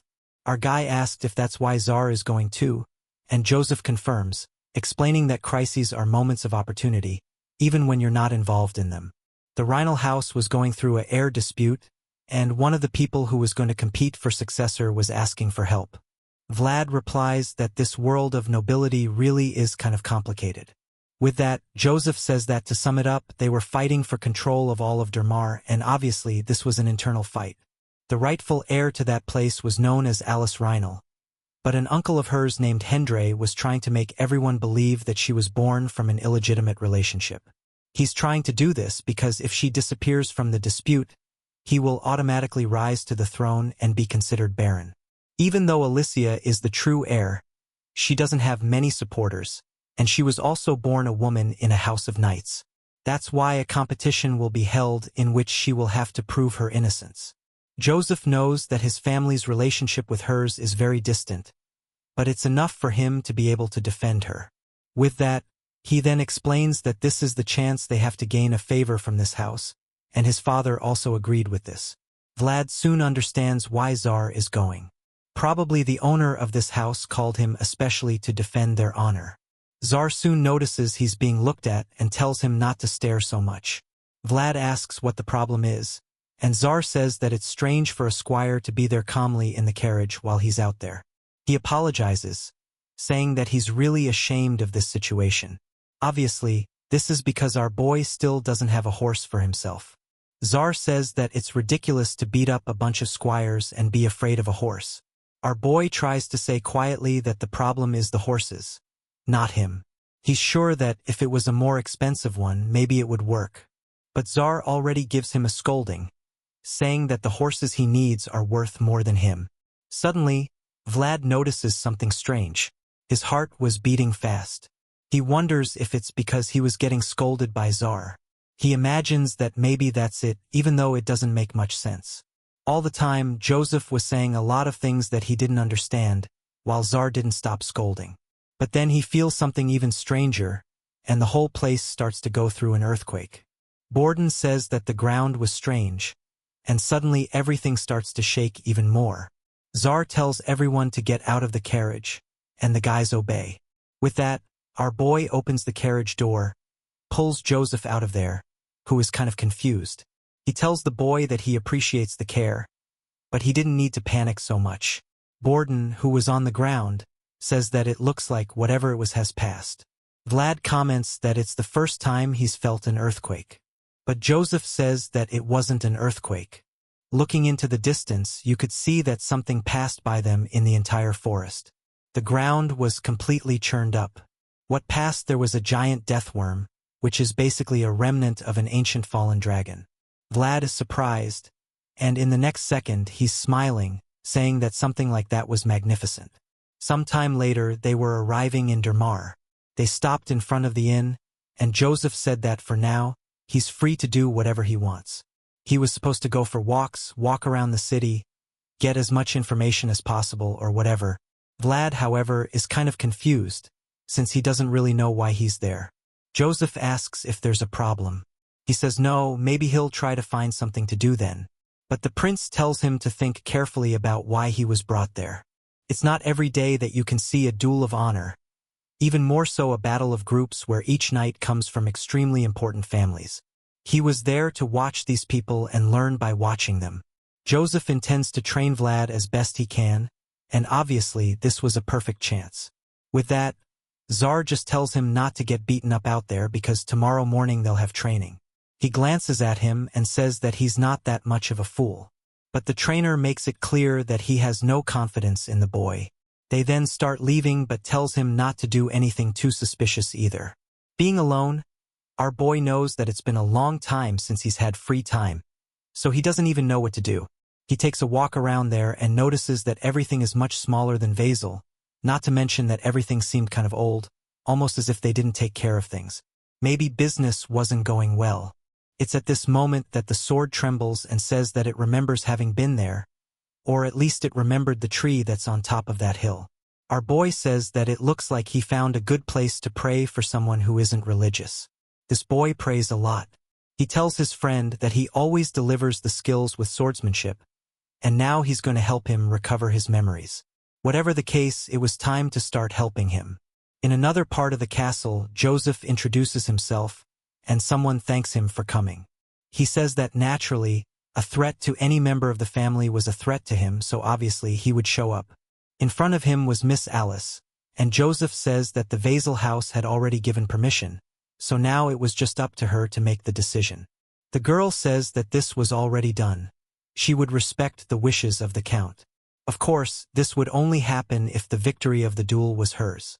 Joseph says that in that case she doesn't have to worry. When it comes to duel, the Vasil house always guarantees victory. Leaving the meeting some time later, Borden comments that it was good to keep an eye on the girl because she didn't seem to be foolish. Tsar comments that she even had leadership qualities, and Joseph says that he's impressed that she really didn't lose control in court.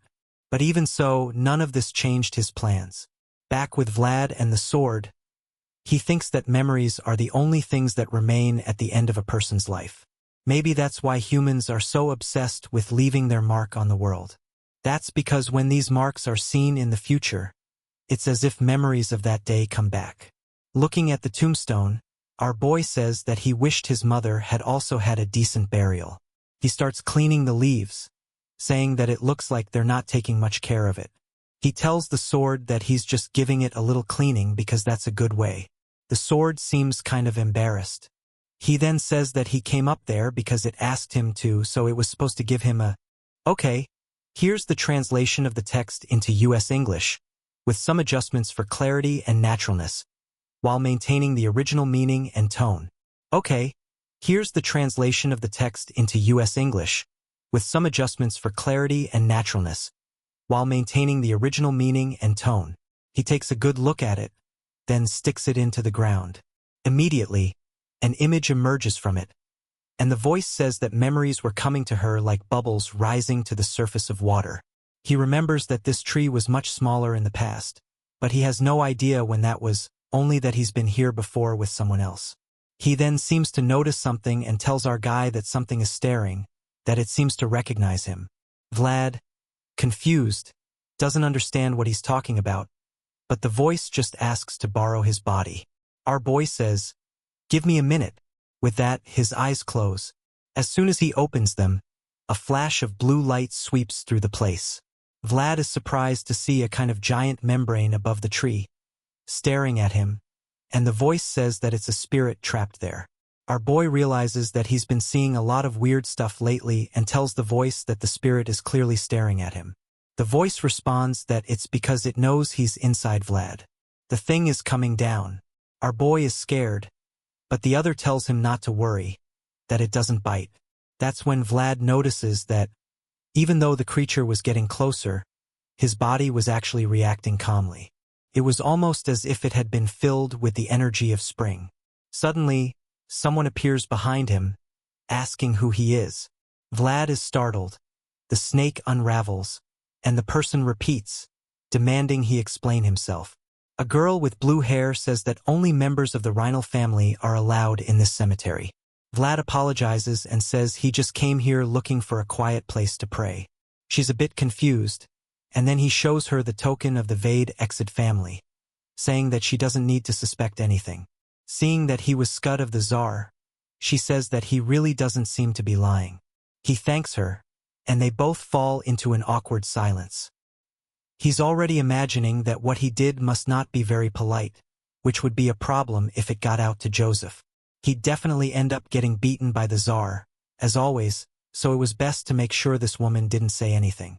He then asks if he can help her with something, that if she's there, she must be from the Rhinal family or someone who takes care of these tombs. He came all the way there and took the opportunity to clear the leaves off some of them. She then sees that it was actually clean, and our boy says that it's a kind of greeting to the owners of this land. He picks up the bucket and says he'll clean for her, but he just wanted a small favor, that she please not tell anyone that she found him there, otherwise he'd get a scolding from the Tsar if he were discovered. She giggles, then says that it's okay, but it would depend on how well he cleaned things. Vlad is already annoyed that this damn woman is taking advantage of his goodwill, but he won't say anything. He just continues cleaning calmly. She stands there smiling while he cleans. Leaves fly up in the air.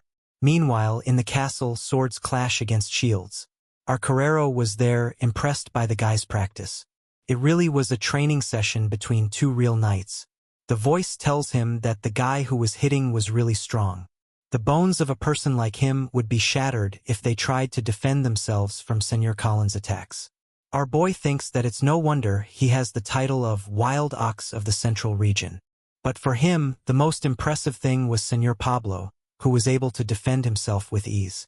He was impressed. The duel was tomorrow, and even so, the guy's warm-up was really intense.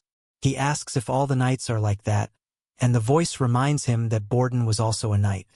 He realizes that the guys in front of him are really talented, but now, after a long time after leaving Essra, he's finally starting to realize where he is in this world, which unfortunately proves that he has a long way to go. The day of the great duel finally arrived. Our Carrero is helping the Tsar get dressed, who tells him to tighten this thing properly. Vlad glances to the side, and the car with blue hair is the Andre Rhinal, the person who's trying to steal Alicia's throne. The Tsar told him to pay attention, that it was very rare to have a chance like this in life. Besides, he doesn't know what he witnessed yesterday, but it was best to forget everything. Vlad is a bit confused, and the Tsar just says that it's written all over his face. Our boy realizes that even that training that impressed him was probably nothing special, and the trainer says that he's just a beginner who has a long way to go and doesn't even have the right to think about running. The more you want to be in this world, the longer the journey will be. Our poor boy is constantly receiving moral lessons and just says that everything is okay, until someone draws everyone's attention in the room. The doors open, and he already knows that it must be the heir to the Rhinal family. In theory, he shouldn't know her, but our rascal does. Miss Alicia Rhinal is announced in the room. The voice says that he went to offend the tombs right in front of the girl who would inherit everything. She walks through the hall without anyone saying anything. On that face of Vlad, there's no silly smile, he just stared with coldness. Our boy already realized that he was recognized, but as soon as she passed, the smile came, right? Nothing. Only that when sitting on the throne she was in cold mode again. That one has bipolarity. The priest then says that with all the participants in place and his presence, he was the eyes of God and would witness this duel. Vlad could only think that the entire Dorma region was at stake. At the same time that it was a duel of honor, it was a duel without mercy. A saying says that nobles needed to have blue blood and be extremely cold because of the decisions they need to make. But unfortunately, Alicia wasn't prepared for that, and her blood was still red. She throws the cloth and tells him to stop, that this was enough. Apparently, the V-line that she called to protect, my God, was already finished. But he says that he still hasn't, not yet. He hasn't finished yet. The guy from the church, however, says that the cloth had already been thrown, so he had to admit defeat. The knight tells the commander that it was an admirable duel, but the old man says that he doesn't even deserve to be called commander anymore. The truth is that it was Seigneur Dunk himself who trained this guy with the intention of making him a good knight in this place. He never imagined, however, that the talent that he instilled in the guy would be used to take power from Alicia. With that, the guy from the church says that the first victory goes to Seigneur Andres. Carlos and Wondre say that this was a perfect result. The next duel was between Seigneur Colin and Seigneur Czar. Both are reminded that the use of aura was completely prohibited there. The fight ended when one of them surrendered or could no longer fight. The Tsar glances at Vlad, making a small sign for him to pay close attention, as there was a lot to learn. Our boy quickly realizes that today's training would be there, and the wild ox of the central region would only help him learn a lesson. The Tsar throws his body to the side and calmly dodges the first cut. Colin is impressed that he dodged with a single step, but he goes for the second, ensuring that if he only accelerates a little more, he'll eventually hit him. The Tsar jumps the next attack, once again moving to the side of the other. He crouches to get out of another and retreats across the arena. Wondrai, however, is excited, saying that Colin is really putting a lot of pressure on him and that the Tsar has no chance.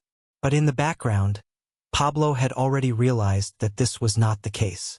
How hadn't they realized that this fight was well in favor of the Tsar? The one who must be realizing this more than anyone is Colin, who can't land a single attack. The chubby guy wonders why the blade doesn't touch, and the Tsar is even taunting him. The wild boar comes angrily to give him another, but at that moment, the Tsar also goes up. The voice tells Vlad that this is the moment that the Tsar wanted to show him. He lands an attack on the edge of the chubby guy's blade, and the sword recoils backward. He notices that he fell into the trap, but the Tsar is still calm with that. He once again loses his head and takes the opportunity to use the impact to send another over the top, while the voice tells the boy to realize that the Tsar made the guy's blade go up on purpose. In this way, the only possible attack for the guy was a cut from top to bottom, and that's what they call a counter when you use the guy's attack to create an opening. Colin is already on the ground, realizing that the Tsar is on a completely different level. He knows that that's the type of person that no matter how much he trains in life, there's no way to reach him. With that, he just admits defeat. Alicia lets out a relieved sigh when her representative is announced as the winner. Obviously, Andre's side didn't like that at all. But the Tsar leaves calmly, goes to Vlad, and asks if he observed anything, to which he obviously responds that he did. He thanks him. The final duel would be between Pablo and the car with the purple hair. As soon as he says the name, the friend in front tells him to stop saying the obvious, since they know each other. Pablo still tells everyone his name, and the other introduces himself as Zuber Desad. The voice tells Vlad that Alicia really got great people. This Zuber was above Colin's level. But suddenly, he glances at Alicia. He finds it strange, and out of nowhere he bows. Joseph knows that this is the sign of someone who says they're leaving. In that moment, Zuber says that he and the representative of the Zaysad family will not participate in this duel. Obviously, everyone in the room is shocked. This was something that Joseph was not expecting, and in that moment Wondrai claps, saying that with this it is all over. Obviously that the guy had been bought, and Wondrai had even taken a step forward, saying that he was crowned the owner of this place now in the presence of God, but Joseph says that this had not ended yet. The guy insists, saying that there is no way to go back even because Alicia's knight decided to leave the duel. Joseph says that this does not end until he says it is over. The Kasavade Exid would not accept a defeat like this without a fight. Everyone in the room says that they need to at least listen to what Joseph was saying since he was the representative of the North. The guy behind Andre says to be careful because it would be terrible to start a conflict between the two regions. Andre then asks what Joseph was planning to do to resolve this. The prince knows that there is a scenario that he is trying to avoid that would be the worst of all. He then says that the duels should continue so that Miss Alicia's image is not tarnished. Wondre says that everything is fine, but they would have to bring someone now to replace Seigneur Zuber. For him, this is also great since he knows that there is no other knight there that would defeat Pablo. Joseph then says that he has someone to fight in place of Seigneur Zur. As the heir of the Kasavade, he would designate the following person as the one who would fight for Alicia's honor. Obviously that he calls for the blonde Vlad with his face of a fool there without understanding what is happening.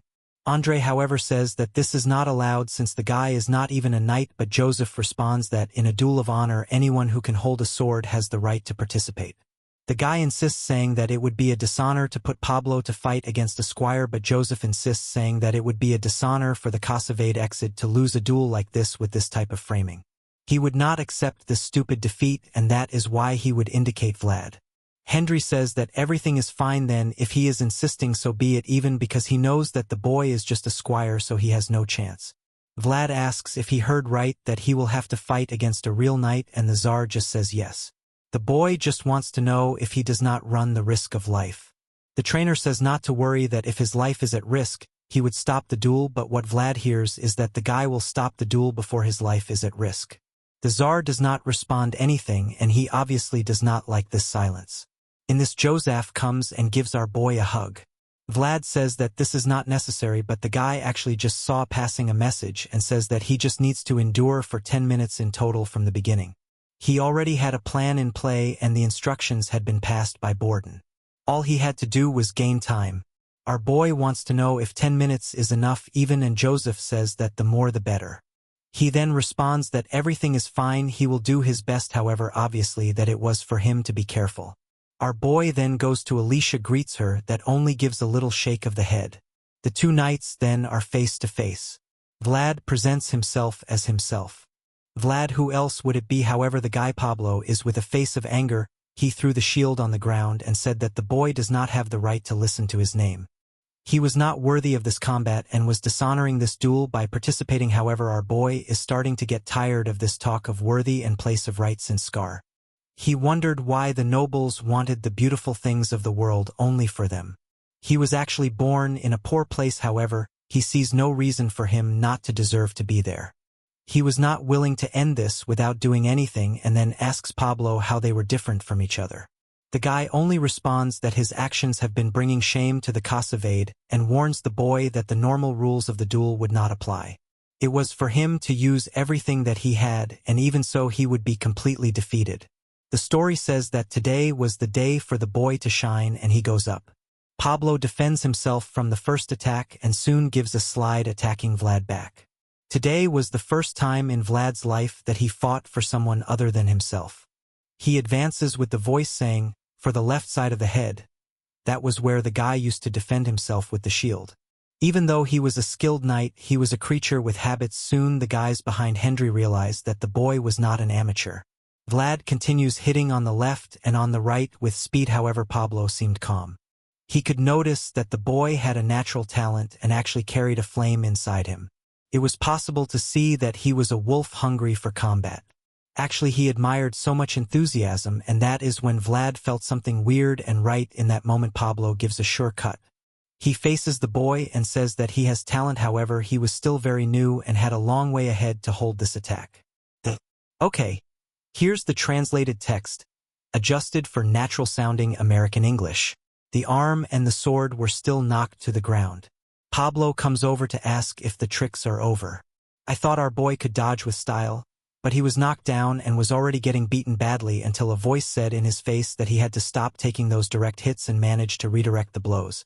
But another one comes right after. He defends this time and is knocked far away. Man, he hit the back of his head and fell to his knees. Before he could get up, Pablo was already in front of him.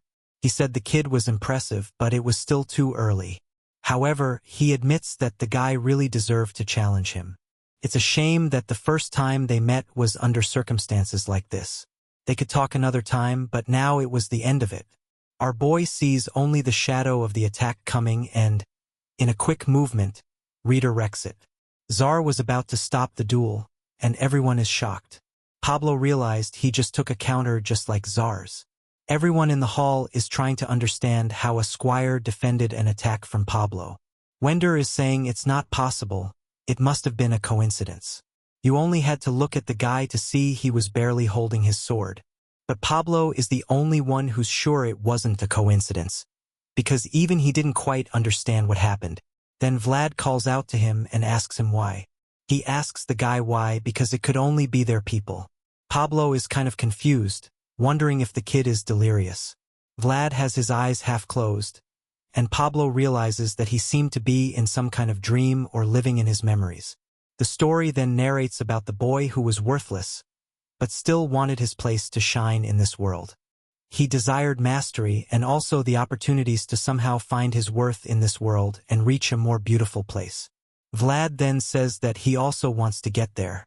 At that moment, his talent began to blossom in a way that no one had ever seen before in this world. The swords meet again, and Wender tries to understand what was happening. Vlad's hand is red, while Czar says to himself that he showed the technique to the boy, but he didn't expect him to use it. He sees him fighting and remembers that everything he taught him was just the basics, so he doesn't know how he was already doing this. Pablo notices that his attacks were no longer so sharp, but they had an iron will in each one. Somehow, this was starting to get fun, and he wanted to understand what exactly he was so determined to achieve. Then Pablo notices that Vlad's sword was starting to tremble. He knows that it was a resonance of the sword. Maybe the guy was close to awakening his aura. If that was the case, he had to fulfill his role as a knight. He gives another attack, wanting to see if he blocks this one. He wants the kid to show the talent that was about to be born.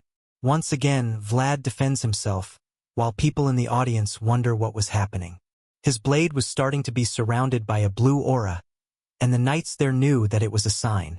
Then Pablo shouts, asking for his escutcheon. The boy brings it to him, he puts it on his arm and hits the sword. Then he says that he, Pablo Jarstein, considered the boy worthy, and he should say his name. Vlad slowly starts to say something, and the story then recounts about the boy who was born in the favela. He walked through those alleys and lived his whole life there in search of light. But at that moment he had proven his worth. Vlad sees the shine of the city, and his eyes are filled with the aura. His aura then awakens, and he says that he is Vlad Skara.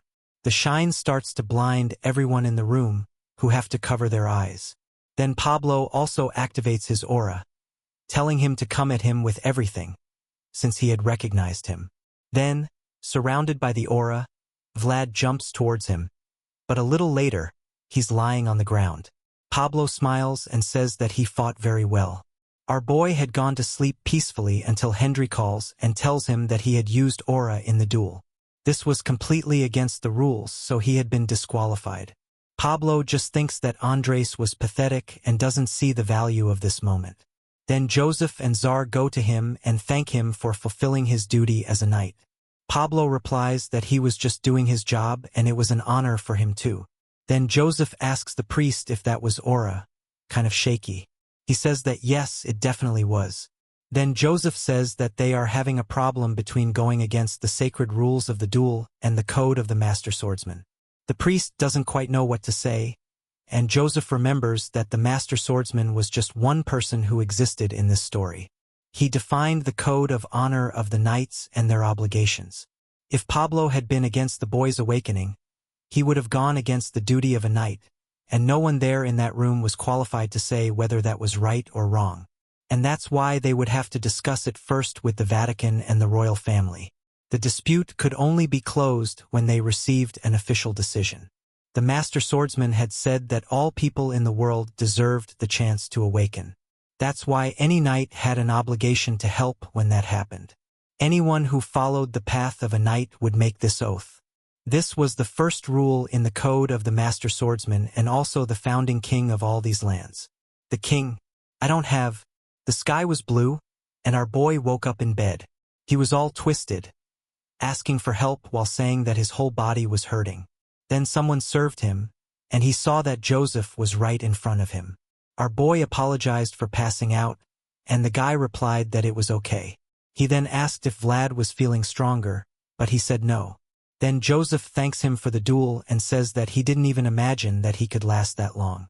Thanks to him, the decision had been postponed. He explained about the sacred rules of the master swordsman, and our boy remembered that the voice in his head once spoke about this person. Joseph said that he will have to make this oath one day too, if things go right. Our boy is already imagining himself as a knight with a horse, right? I think that's difficult. Then Joseph told him to recover soon because they can't stay there for too long. Vlad says that they can leave now, but Joseph says that it's too early. He now saw that the boy had a potential that he also had to protect. In another part of Dermar, the guy is telling Alice that the rest of the visitors are all leaving. She asks if Wender went with them, and the old man says yes. As long as the aura of the church doesn't leave, it seems he won't come back. She's angry, saying that these people were trying to steal everything and still get away unscathed. Dunk says that their time will come. The problem now was how to control the Dermar region. She agrees. Then she asks how the lemon harvest was going. He says that, unfortunately, it wasn't good at all. She knows that the situation has been getting worse. Then she asks why they don't expand to the barley region. The old man replies that any changes in the economic structure of that place should be postponed for now. She knows that, unfortunately, it would be too risky in the current circumstances. Even after just overcoming a giant mountain, she's already facing another one. Then she sees something through the window and asks Dunk if knights shouldn't be riding horses. He replies that it's obvious that they should, since a knight who can't ride properly doesn't even deserve the title. She laughs and says that God really doesn't give everything to one person. The old man goes to look out the window, and obviously there's Vlad, not being able to stay on the horse. He falls, hits his back on the ground, and gets up all messed up. Czar says that this one was pretty expensive, so why didn't it work? Shameless.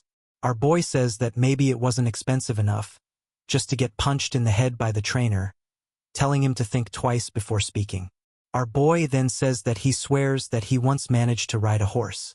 Got says that it's true, he really did manage to ride a horse. And then Czar starts to realize that it was idiotic of him to think that he could just teach this kid.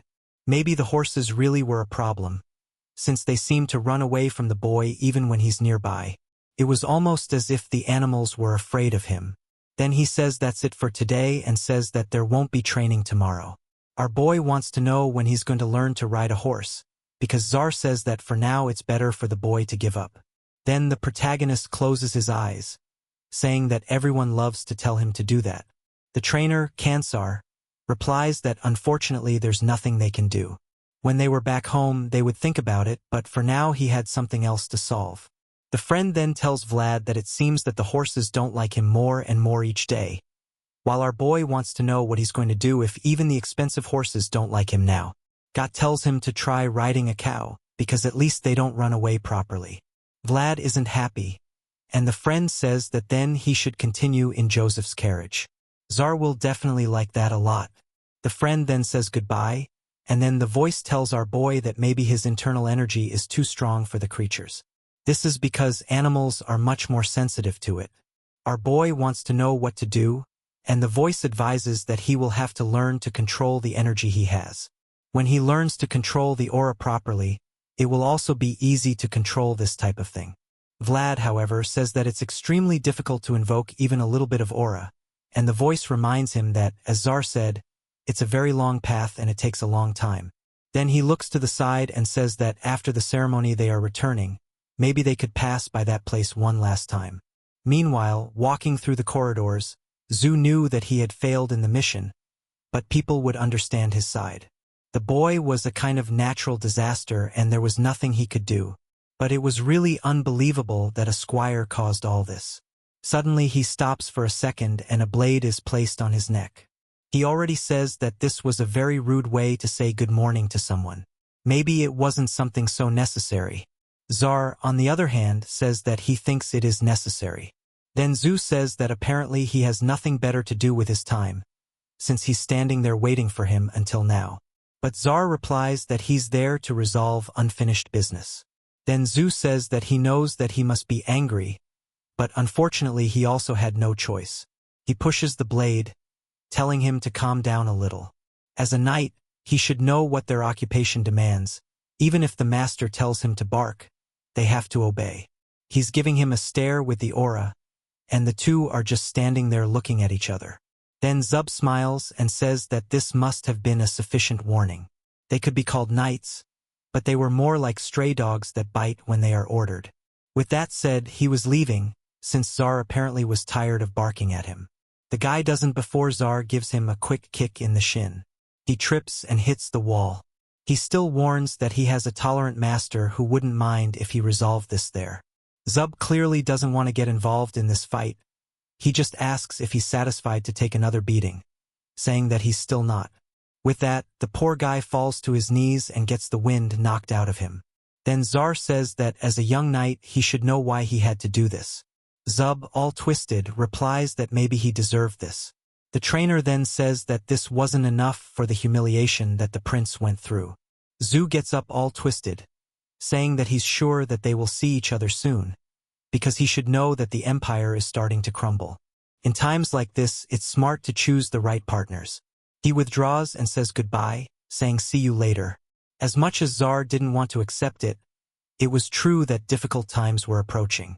Knights would be something more essential and necessary than ever before. In front of the tree, our boy says that that snake seemed to be a friend of his, so they could talk. But the voice replies that it was honest. He was also confused when he was recognized by the snake. But Vlad just says that the sword tells him to talk soon before his eye appears. An eye shines and right away the snake appears right in his face. This time our boy got a scare and asked if he's sure that this snake is friendly. The voice only replied that he hoped so. And suddenly the snake started spinning around him. After giving some laps, she stopped in front, gave a smile. He thought she seemed happy. The voice only told him to stop trying to understand the spirit because they live in a completely different world. Then the snake opened her mouth upwards and the plants around started to release the blue aura. The tree behind her shone and Vlad was surrounded by a warm energy. He had no idea what that energy was, but the voice replied that he had forgotten the mystery of this place. What he had received was a spiritual blessing. Some time later, at the exit of the castle, Alicia apologizes for the simple banquet. Joseph replied that he appreciated it anyway, and he knew that the royal family was recovering from the fighting. She then thanked him and he bowed, saying that now he was leaving. Then Dunk told him to wait and told Vlad Skara to take a step forward. Our fool was standing there and Joseph told him to give the step right away. Zar knew that they had prepared a prize for the boy while Joseph said that he had asked Alicia to keep the ceremony as simple as possible. Our boy knelt and she then thanked Vlad Skara, saying that she wouldn't be standing there if it weren't for his help. He defended her honor in that fight and shone in the duel, finishing off her uncle's plans. She had nothing to offer that truly represented the gratitude she feels. And with that she hands over the handkerchief, saying that he may not yet be a knight but he fought more honorably than anyone that day. Joseph knew. Okay, here's the English translation of the provided text, adjusted for clarity and natural flow. She was planning something and is sure the boy is intelligent. She showed a connection with the Vade family and shares in Vlad's future success. Looking at the scarf, Vlad thinks it looks expensive. Was he right to accept it? He remembers the Tsar once saying it was wrong not to accept gifts from nobility, like that day with Joseph, to avoid problems. He takes the scarf and thanks Miss Alicia, but everyone seems shocked. Joseph says he doesn't think he discussed these kinds of details with the boy. The world of nobility was something he didn't understand, having grown up in the slums. Then Duncan tells the young man that he shouldn't have taken the scarf. A noble has two ways to present a scarf and her honor. She can place it on the tip of a sword or hand it directly to the person. Placing it on the tip of a sword is a symbol of honor, while handing it directly is a symbol of love. Our boy is there, holding the scarf innocently, while she is looking at him adoringly. Obviously, he doesn't understand what's happening, but the people around them know very well what it means. In the background, Joseph has his hand on his face, not understanding why the boy did that. Our boy then tells her that he appreciates the little scarf. On the way back, Joseph says it's been a long time since he's seen something so absurd. Even though it was his fault, this story was enough for the minstrels to sing ridiculous songs about it all over the city. Vlad apologizes, saying he didn't know much about it. Joseph then says that from now on, before accepting or refusing anything from a noble, he should look at him first. However, Joseph congratulates him. He had been honored by a lady of high nobility. At this point, he is close to becoming a knight. He asks what this almost a knight thing is, and Joseph explains that wherever her name is honored, he will have the same honor as a real knight. The boy is impressed. He didn't know there were these benefits. However, Joseph reminds him that this is basically only in the Dermar region, since she just took over the reign. Now it's explained why he's almost a knight. However, this is more logical, since it wouldn't make sense for him to become a knight so easily. Joseph says he accepted it unintentionally, but it's good for him to never lose it, since it's a representation of her honor. He asks what happens now, and Joseph says that he will have to deal with it. Carl already knows that not even Joseph will be able to save his skin. Then Carl shows a letter and says that it was thanks to what he did that he didn't have to use it. It was a promissory note proving that Alice borrowed 10,000 gold from him. Our boy asks why, and he explains that it was a provisional measure in case they lost the duel. The 10,000 gold debt would serve as an excuse for him to take Alice, so she wouldn't fall into her uncle's hands. Obviously, all this money was a lie, since she never borrowed anything. Vlad doesn't understand why, but Joseph says that even if she had lost the title, she would still be there, and it would be very easy to start a rebellion against Dermar with her by their side. Vlad begins to realize that the world of nobility always revolves around finding justifications for things. Suddenly, he looks back and says that he feels something approaching from the forest to the east. Looking at the horizon, smoke was rising. It seemed to be Mount Cavalho. They were confused. A troop was coming in their direction, and Vlad wonders if it's a bunch of bandits. However, Joseph just draws his sword and tells him to stand still. This was actually what he had prepared since the beginning of the duel. The men then approach and kneel in front of him. The man tells Joseph that they took a little longer than they thought, but they got the compensation. Joseph says that's not what they were hired for, but appreciates the service. He tells the man to stand up, then glances to the side and asks if that's the boy who accepted Alicia's scarf. Joseph just says yes and asks him to take care of the boy too. However, Vlad sees that the man isn't looking at him with good intentions. Also, he seemed to emit an aura completely different from the other knights. He carried the same aura of danger that he felt from the bandits of Skara. He was the kind of person your instincts told you never to turn your back on. Joseph then says that if the man is returning to Sturma, they can travel together. However, the man refuses, saying he's in a hurry and needs to go ahead. With that, he once again thanks them for the work, and the man replies that he was just fulfilling his role as one of the secret knights of Vide. This was something Vlad had never even heard of. Not to mention, he has no idea what's in that bag. Joseph notices this and asks if he really wants to know what's inside that bag. Inside was proof that the world of nobility was cruel and merciless. Meanwhile, back in Sturma, the old count is telling the lord that there was a group approaching. They didn't seem like they were going to stop there, but were heading towards the dragon's path. The count imagines they are true pilgrims, something he hasn't seen in a long time. He then tells the old man not to do any harm to help these guys, even if they don't find out, because they are people who deserve respect. The old man says okay, he'll make the preparations. The count then comments that he heard Vlad had a splendid performance. The old man says he heard his performance moved people's hearts. The count is thoughtful. It's been a long time since he heard of someone using the code of the Chinese swords. Normally, knights come from nobility and their talents are cultivated from the beginning of their lives. He then comments that in a time like this, where a knight's talent is worth more than anything, it must have been quite a struggle. This reminded him of the past, the golden age of the Vade house, the golden generation. He then tells the old man to also prepare something special for the boy. The count thought Joseph was going to give up on the competition since he was suffering a lot, but apparently he was lucky to find this boy out of nowhere. The problem is that this makes the decision between the heirs much more difficult. At the squire's table, the guys are commenting on Vlad returning from the mission. Everyone already knows that he fought against a real knight and seems to have awakened his aura, but of course some think this is impossible, since until a few months ago he was in the sewers and living in the slums. That's when the door opens with someone saying they're hungry. It's Vlad, acting like he's been away for a month. When he looks, he immediately sees everyone silent, afraid to look at his face. The squires, even though they have noble lineage, now know that status means nothing. All the criticisms they had for the boy now wouldn't make any sense. The simple world they thought existed had been destroyed with the appearance of one person. With a bunch of sausages eating peacefully, our boy asks if they really have to stare so much. All he wanted was to eat there in peace. Porley says it's normal considering everything that happened. Vlad replies that apparently the news really travels fast. His friend wants to know what he's going to do on vacation, and Vlad didn't even know he was going to have a vacation. Porley then explains that this week all squires would receive time off.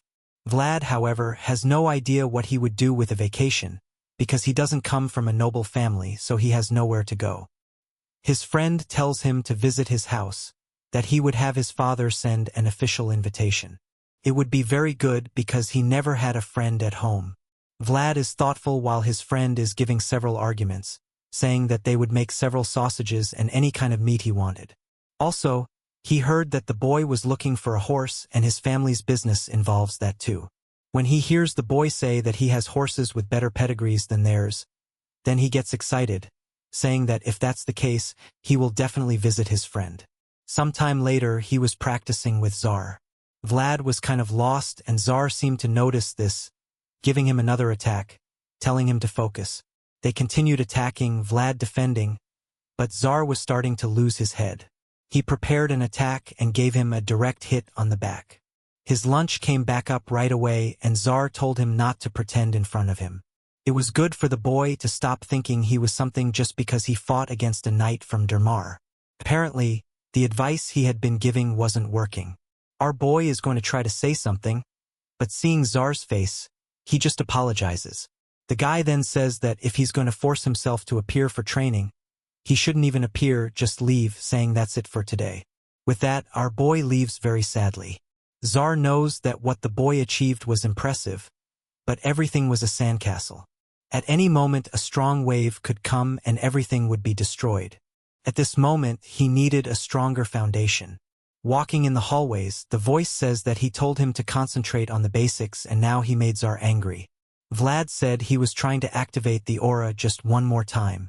His friend explains that not every knight can use aura. Not being able to use aura doesn't mean that a knight is incompetent.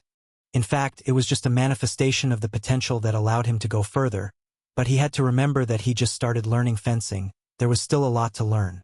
If that wasn't the case, Tsar wouldn't even bother giving him a lesson. As always, Vlad took a scolding in training and then went to the muscles with his friend. He's used to people underestimating and humiliating him. But what he saw on Tsar's face was actually disappointment.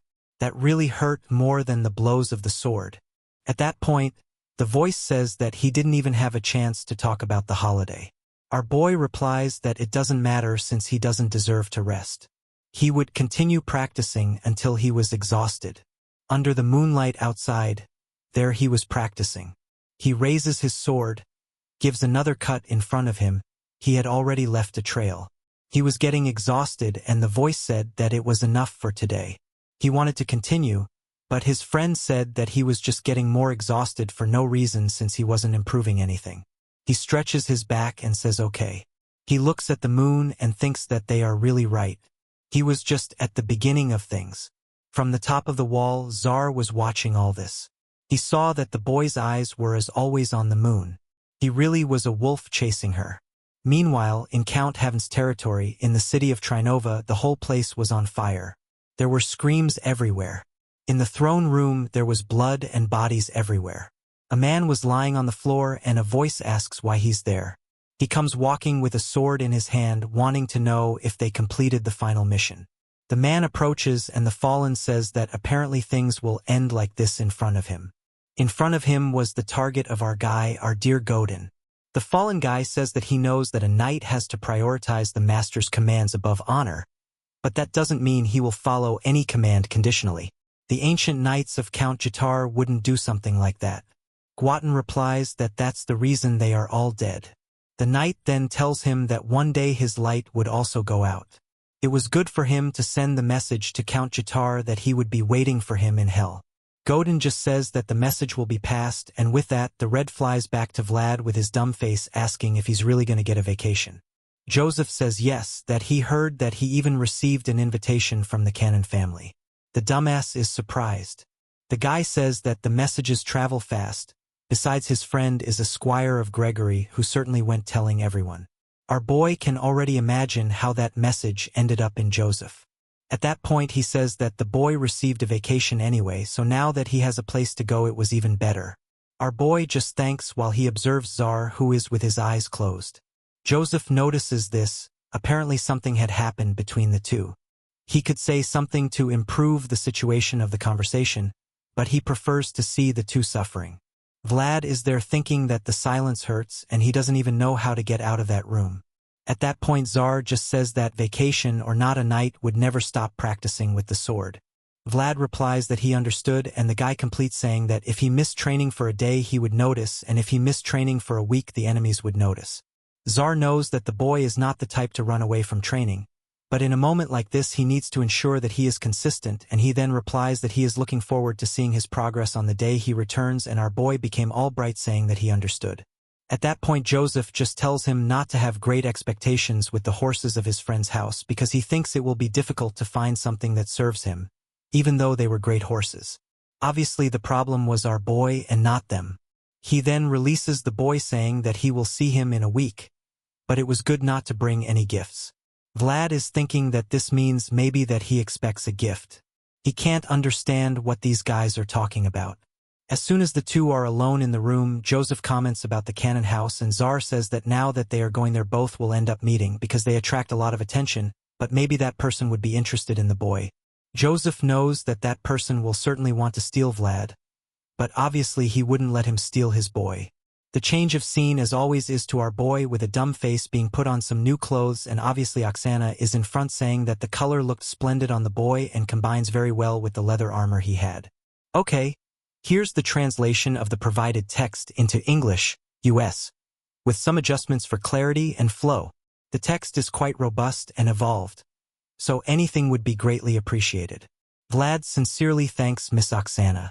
She then tells him that she knows he's going to the Connor's house and reminds him that he carries the honor of their house.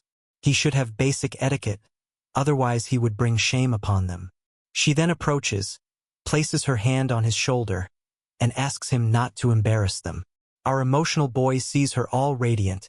Even her earrings are kadinho, and he only says that he understands.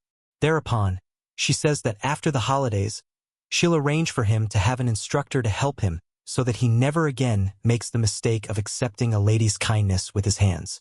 He apologizes, already knowing what she means. She then says that now that he has accepted a handkerchief, he will have to act like a person who understands its significance. She grabs a basket of oranges and says that he should take it as a gift since it is forbidden to arrive empty-handed. Vlad again thanks her. She then says goodbye, telling him to enjoy his vacation.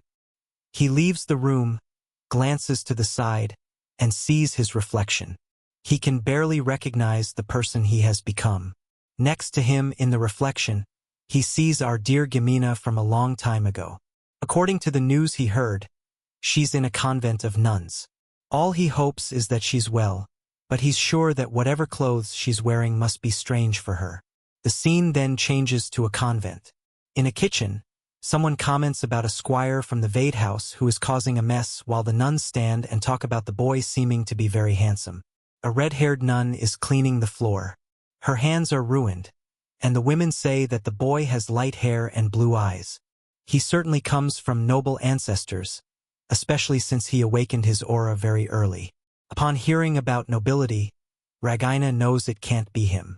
It's impossible that her friend has already managed to achieve so much. All she wants is for him to at least be alive. At that moment, the other nuns look to the side and ask why they aren't hearing the sound of the mop. They warn that someone like her, who didn't pay the donation to join, should know her place. She should work harder than everyone else and be grateful for having been accepted into this place. With that, they leave laughing, saying that she has nowhere else to go anyway. Poor Gamina is left there, fallen on the floor. At least she had learned everything about this world well before leaving the Smiling Rose. She then remembers the moment she arrived at this place and the woman said that they didn't accept just anyone because it was sacred territory. She knew very well what those dirty girls had done, so they couldn't be there. Marcella, however, says that all of these girls were virgins since the bishop himself had taken care of them. The nun says that she understands, but even so, It wasn't possible to change so many people. Marcella, however, insists, saying that she had already donated a fortune to this place, much more than enough to feed these girls for about 10 years. The woman is hesitating, but then Gamina asks what will become of Marcella. She tells the girl to worry about herself and enter quickly. Obviously, the nun blocks Marcella, who responds that she already expected not to be accepted into this place, but that at least they should take care of the girls. Then, some guys appear in the forest, saying that they have found her. The nun is going to close the door and take the girls, and with that, she is caught. The guy warns that now this damn honest worker would pay for what she did. Gamina cried, calling for Marcella, who was taken away by her hair. The door was closed in her face, and now she was there, crying and cleaning the floor. The girl really got life on hardcore. As for our boy, he is impressed because he knew that these guys' families were influential, but the size of the castle gate showed that it was much more incredible than he could have thought. Then, an old man appears, welcoming young Master Porley.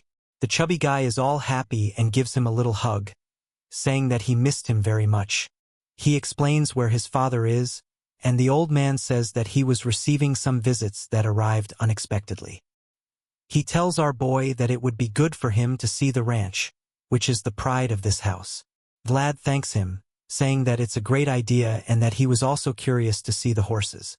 The old man says that the leader of the house will later show him the best ones, but he could take a look at the others. They go across the bridge, and the next scene shows the horses all scared.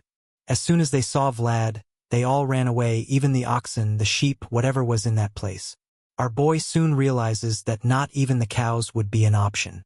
The old man then says that it seems to be a serious situation and even advises the boy to go to church. But our boy says that there is no curse since his own father Andra took care of him. He sees the horses from afar.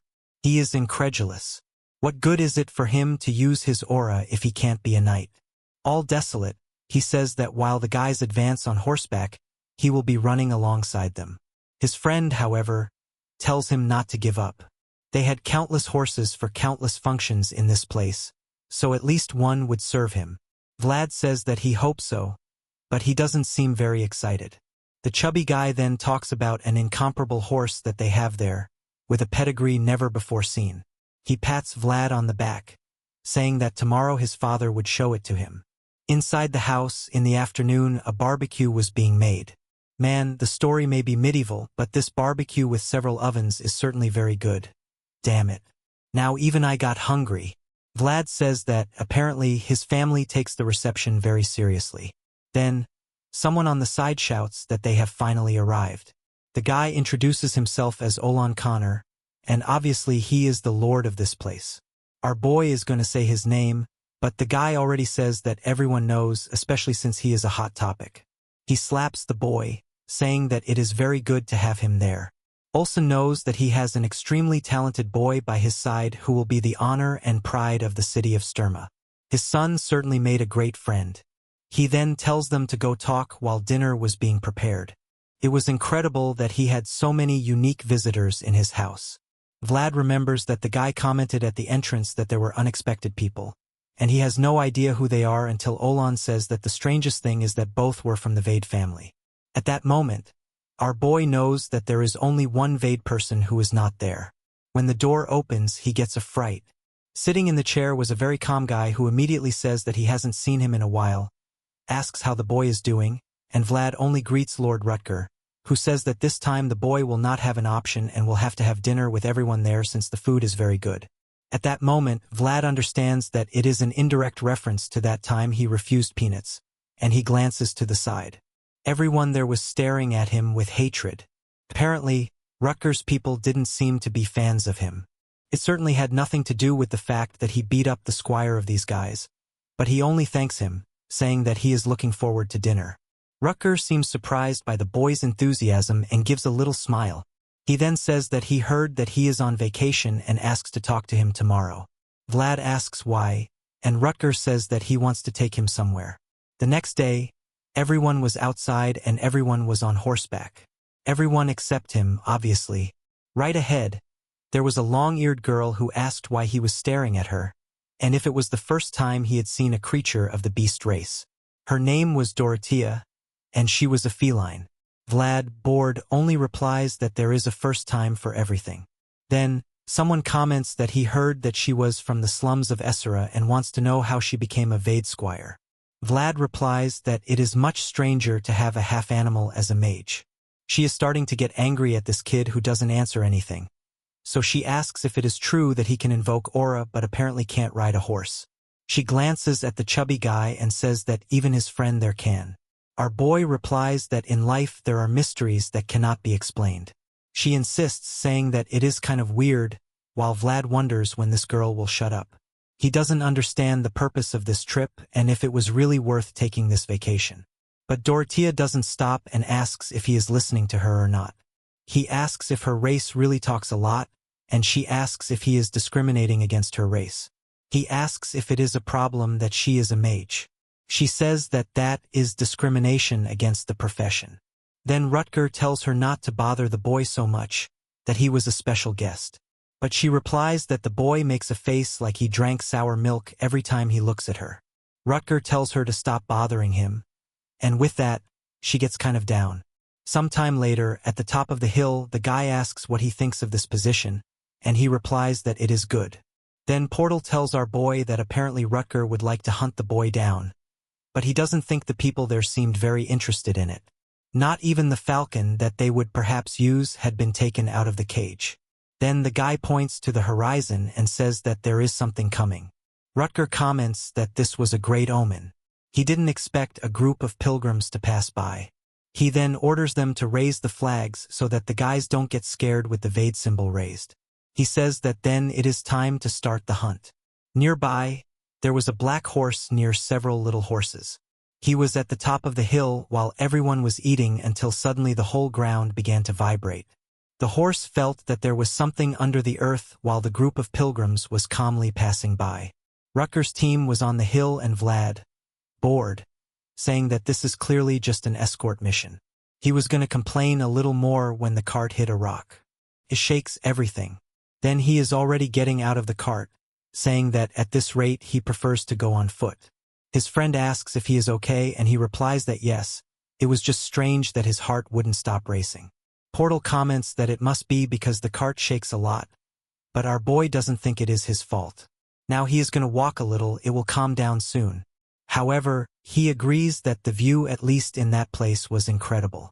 Looking at the vast horizon, Portal says that everything there extends to the plains of Varna, and the place is so clean because of the expedition that he participated in together with Joseph in the winter. The boys smile, saying that apparently part of it then belongs to him too. And that's when, looking to the left, he saw smoke approaching. A bunch of horses were coming and Vlad is startled. The black one was leading the pack. Our boy felt something. He puts his hand on his heart without understanding what was happening to him while the animals continued to advance. And from the top of the mountain Rutger said that they seemed very promising until he noticed something strange and wondered why they were going south. The other knights agreed that this was uncommon. They should be going north where there was fresh grass, not to mention that they were clearly desperate, so there must be some reason. It was almost as if they were being chased by something. Vlad, with his hand on his chest watching the horse advancing, had already noticed that all the creatures were terrified, but he didn't know why. That's when the whole territory started to tremble, and it seemed like an earthquake, but Vlad had felt these vibrations before and knew very well what it meant. From the back of the horse a lot of earth was rising. The sandworm, which is a remnant of a dragon, emerges in the middle of everything. Both Rutger's knights, the pilgrims and our boy were all startled while the deathworm continued to advance and pass by the horses, urging everyone to run. The big guy doesn't stop and gives a bite to the little horse that I felt sorry for. Dorothea noticed that something wasn't right since this creature shouldn't be carnivorous. She soon noticed that there was something strange right on her forehead, a kind of red crystal was rooted in her head. Then the black horse changes direction and one of the guys warns Rutger that they were now going in the direction of the pilgrims. Meanwhile, the crystal seemed to be blinking and exhaling a black aura. The shadow worm turned to the side, and in the distance were the pilgrims trying to escape now. Then Rutger asked Dorothea for information about the creature. She explained that these creatures have no eyes or ears and can only move through vibrations in the ground. He then tells her to think of a solution so that the creatures don't go in the direction of the pilgrims. He even sent Vlad with Dorothea to give the signal as soon as they found a way to distract the creatures. Vlad only agrees, and then the guy draws his sword and tells everyone to listen. The situation was unusual, but that wasn't important. They were in the perfect position to help those people, especially because the Count said that the pilgrims would have to be welcomed. He then advances on the horse, telling everyone to go and protect them. However, he knew that there was something strange about this situation. Someone had to be behind all this, while saying that these guys are bold for doing something like this, invade territory. He is already activating his aura on the sword. At the top of the hill, someone was throwing a lot of potion on the ground. It was Dorothea, looking for which magic seal would make vibrations. Vlad has no idea what that is, and the voice says that it is a kind of mystery, just like sacred power and auras. The seal of magic completed the trinity of mysteries. Vlad is thinking that now it makes sense for Rutger to have a person like her nearby, while far away a blaze of fire could be seen emerging. They turned, asking what that was, and in the middle of everything was the death worm burning while Rutger was advancing with his aura. Our boy at that moment was scared to see that the difference in level was screaming. However, the voice warned that the attack was not deep enough since he couldn't prepare himself. Tiger knew that at this rate it wouldn't be possible to defeat. The creature's skin was much more resistant than he had imagined. The monster comes to try to bite. He gives the horse a little tap and it goes to the side. With that, the creature missed its attack but went into the ground. The guys ask if he's okay. He tells them not to lower their guard because it wasn't over. The voice then says that it complicated the situation a lot. Rutger is an exceptional knight but has nothing to deal with something that hides underground. The prince then tells everyone to find the beast, which should still be around. He kept looking around, trying to figure out where that thing was going, until one of them pointed and said it was heading towards the pilgrims. Rutger immediately changed course while our guy called for Dorrit and said he was in a hurry. Looking to the side, she was painting something with ink on the little tail. He was a bit confused and said it wasn't time to be messing around with the CDA, but she replied that it wasn't messing around, but how the mages of her race made scrolls. On the ground, the leaf glowed. She told him to stop rushing her, that it was almost ready. With that, she told the chubby guy to take the leaf to Rutger, who would know how to use the special, but the poor guy didn't want to hand it over. She explained that she was too exhausted after using all her magic to do this. Besides, the boy next to her didn't know how to ride a horse. But the voice warned Vlad that even on horseback, the guy wouldn't arrive in time. Then our guy knew he only had one option.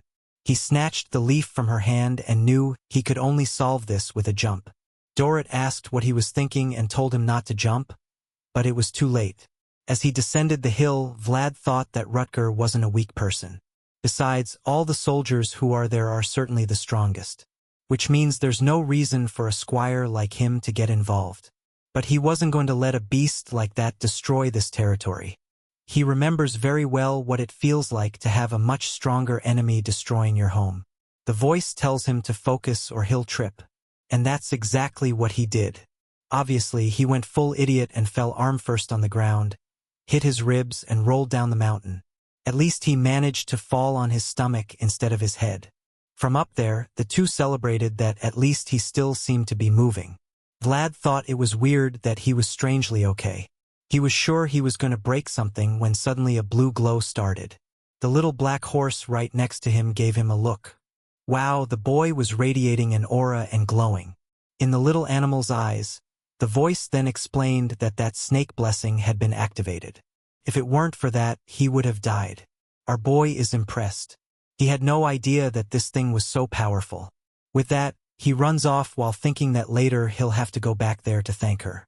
Looking around, he asks himself, where are those pilgrims? Right ahead, he sees one of them and slides. It wasn't just any pilgrim. It was Father Andrea himself.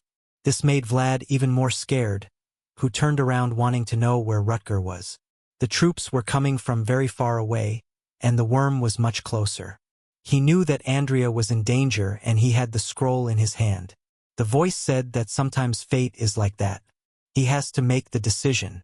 The snake continued to advance until our guy threw the leaf up, pulled out his sword, certain that he had to act now. If he was the only option, there was no hesitating. The cut was made and the magic circle was made. Several runes appeared on his sword, which began to vibrate. He then called the damn thing and stuck the sword in the ground. As soon as it stuck, the energy began to spread, but the voice warned that this wasn't strong enough. He had to amplify the vibrations using his own energy. Vlad then focused, saw his reflection in the water, and upon opening his eyes, called for the damned snake. The aura continues amplifying until finally the beast came out of the ground and Vlad told the little monster to come up, saying that he was right there. Obviously, the beast obeyed, and the boy entered the fray, dodging the first attack. The voice immediately warned him not to even think about trying to defeat this. He should only buy time. He didn't have enough strength to cause any damage. So all he had to do was keep the beast there. Vlad looks back and asks himself if the guys were going to arrive soon. With that, the monster comes to give another attack. He prepares and goes to the side, rolling again. But unfortunately, once again the beast went in and didn't come out again. Vlad kept trying to understand where it was.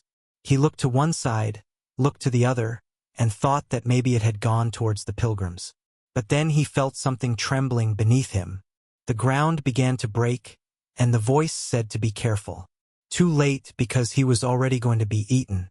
From afar, Rutger saw everything and shouted worriedly when the monster rose from the middle of the smoke. Something was coming. There was a little black horse, and the guy was surprised. Finally, Vlad had gotten a little horse. He was all happy, but the voice told him to pay attention. An aura was coming out of the horse's forehead. It might look like a horse, but inside it had the spirit of a unicorn. But while the beast jumped, our boy was all happy. For someone who almost died, he was having fun.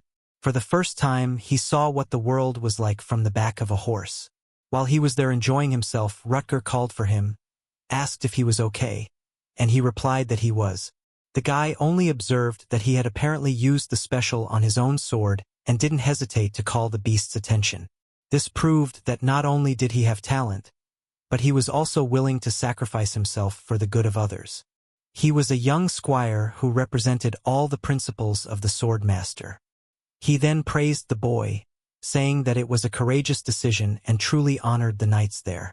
Vlad was a bit embarrassed but just thanked him. With that, he warned the boy that now they would have to kill that beast. It was the only way to guarantee the safety of the pilgrims.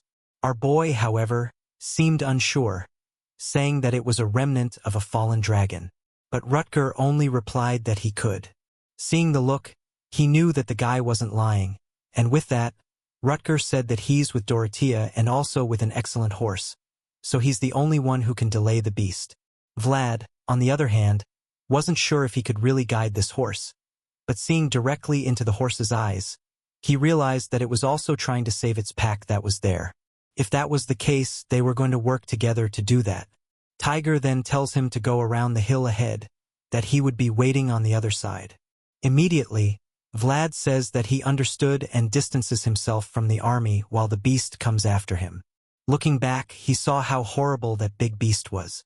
His horse was very fast, and the guys from the army wanted to know how he accelerated so much.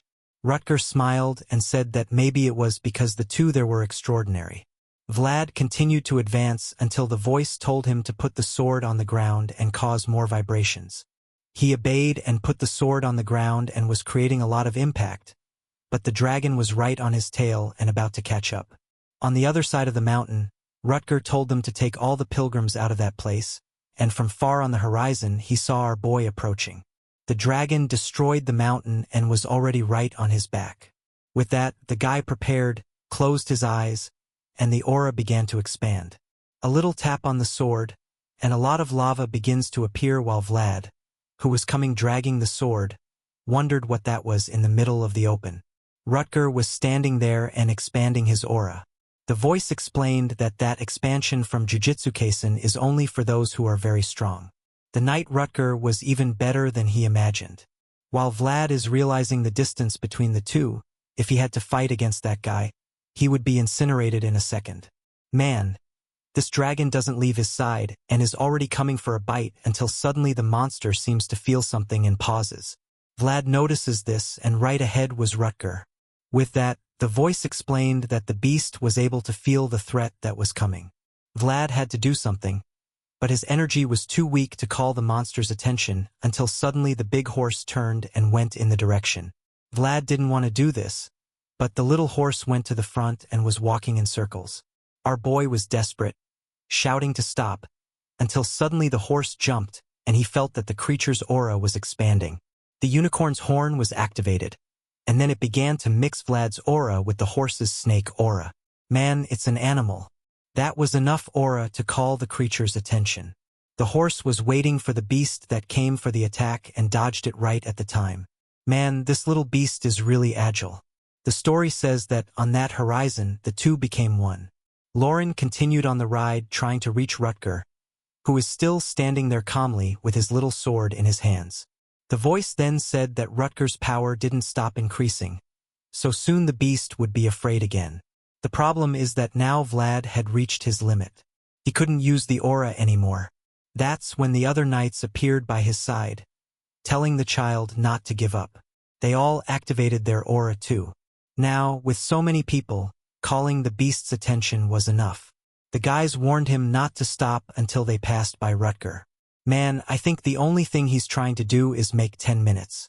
Rutger was there, man, with his sword expanding his aura until Vlad called for him. As soon as the guy opened his eyes, everyone passed by. Seeing the beast face to face, he said that now it was his turn, warning that that territory belonged to the Vade House and he wouldn't allow any monster to dirty that place. A hurricane of flames began to form around him, who gave an attack and told the beast to disappear. A vertical cut that created a wave of flames. The pilgrims and everyone there were scared.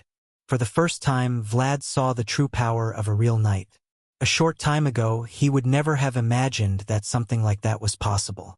The world of knights that he was getting to know now seemed like an infinite mountain. He doesn't even imagine that guys like Godinho, Czar, or Pablo were really capable of doing, and asks himself if one day he would be able to do something like that. The voice, for the first time, is humble and says yes, when the aura within him is strong enough, he would endure any challenge. Ajer was crouching there. Apparently, the beast disintegrated. I'm not even seeing a corpse. Vlad appeared asking if he was okay, and immediately the guy praised him, saying that he did a great job. Our boy, however, said that the whole place was now on fire, to which Rutger explained that it was just a plane, so soon everything would go out. He tried to get up all crooked, trembling, saying that what he wanted was a cold beer, but he fell on the ground like an idiot. The voice explained that even though he was strong, expanding the aura so much was very dangerous. The fool asked for help to get up, but Vlad just sat down, saying that he was also tired. This prince is thinking he's a princess. He was looking at the little hand there, gave a little smile. What's that, man? Our boy, unfortunately for you, already has Miss Alicia. With that, he said that Vlad was better with the horse than he imagined, and our boy said that he always said that the problem was the horses and not him. Rutger then looked to the side and said that it really was a magnificent horse. When Vlad was going to agree, he got a slap on the head. The knights were all praising, saying that now they understood why their squires were beaten up. Vlad, a bit crooked, embarrassed, thanked. Then someone called for him. It was Father Andre with an expression of someone who was asking for money at the traffic light. Our boy greeted and said that thank God he was safe. Andre then says that he knew very well at the moment he saw that light, a force capable of cutting through impenetrable darkness. He held Vlad's hand, knelt down, and thanked once again. Our boy was a bit embarrassed, but the guy started praying, asking God to bless that boy's body with a divine blessing. May God give him consolation because he was someone who defended this world, and may he have mercy on the boy because he was a beacon of light. Countless souls were gathered on that day and expanding Vlad's world. Meanwhile, in a castle, someone with a leaf in their hand asks if it's true. The guy behind his back says yes. Dorothea herself sent a message. It was the Baron angry because now he found out that there was involvement of black magic in this. The old man commented that apparently some enemies have stabilized in the north. The cursed creatures were wanting to take revenge on the Empire now that they have weakened. But at least they had good news. The guy agrees and says that lately they are hearing a lot of the name of this boy.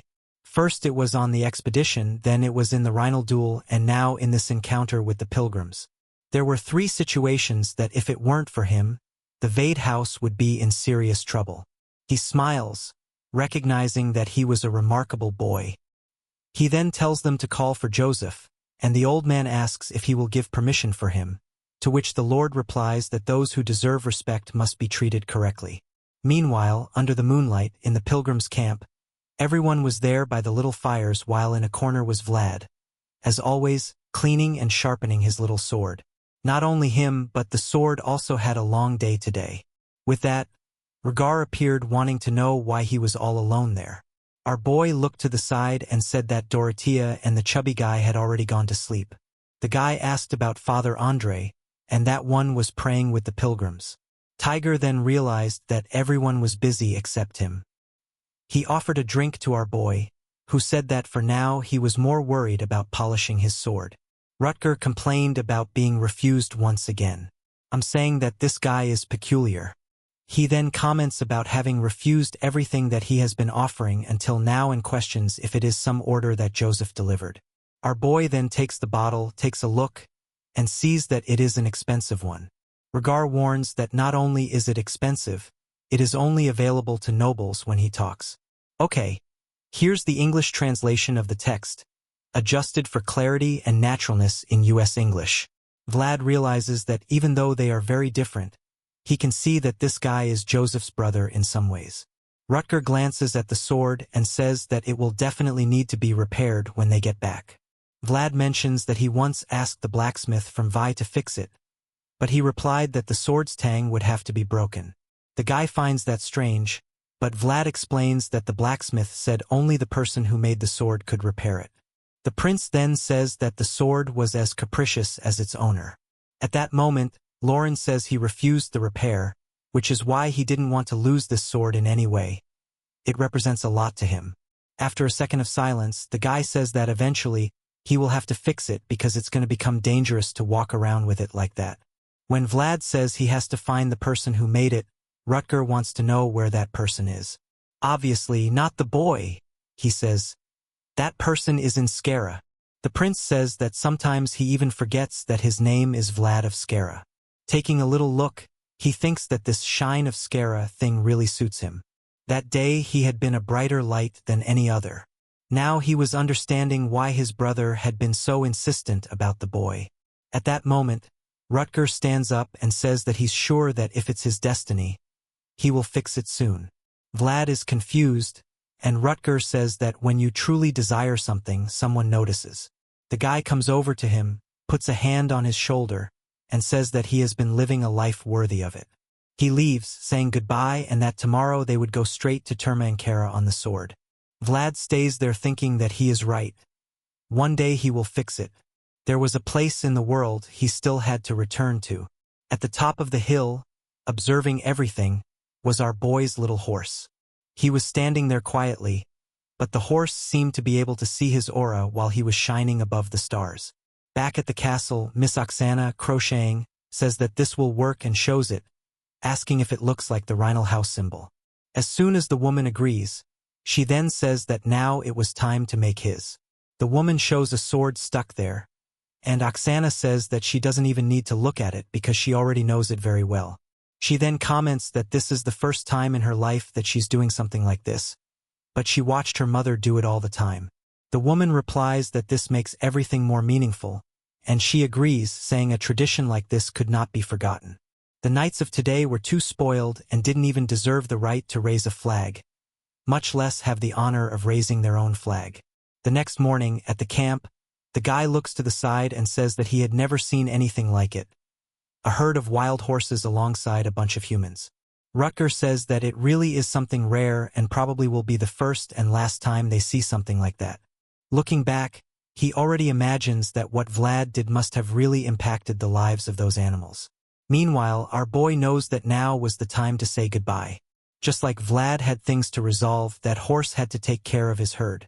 Suddenly, he breaks and stands on the top of the hill. Vlad knew that it was only up to there that they would see each other. As he went to say goodbye, The priest told him not to be sad about it. Our boy tried to lie, saying that it was just a horse. He wasn't sad. However, Andra said that he didn't need to be so dishonest with his feelings. Life was a sequence of endings and beginnings of new adventures, and soon another would appear. He can see that the two of them have a special bond, so they will surely meet again one day. The depth of a connection is not measured only by how much time is spent together. Our boy thought that this made sense. He hoped to meet him some other day. Then Vlad returns to the mansion on a rainy day, with his hand on his face. The Count received the news that Reinam had been killed. That guy that Godin killed. Valen says that the news was received recently.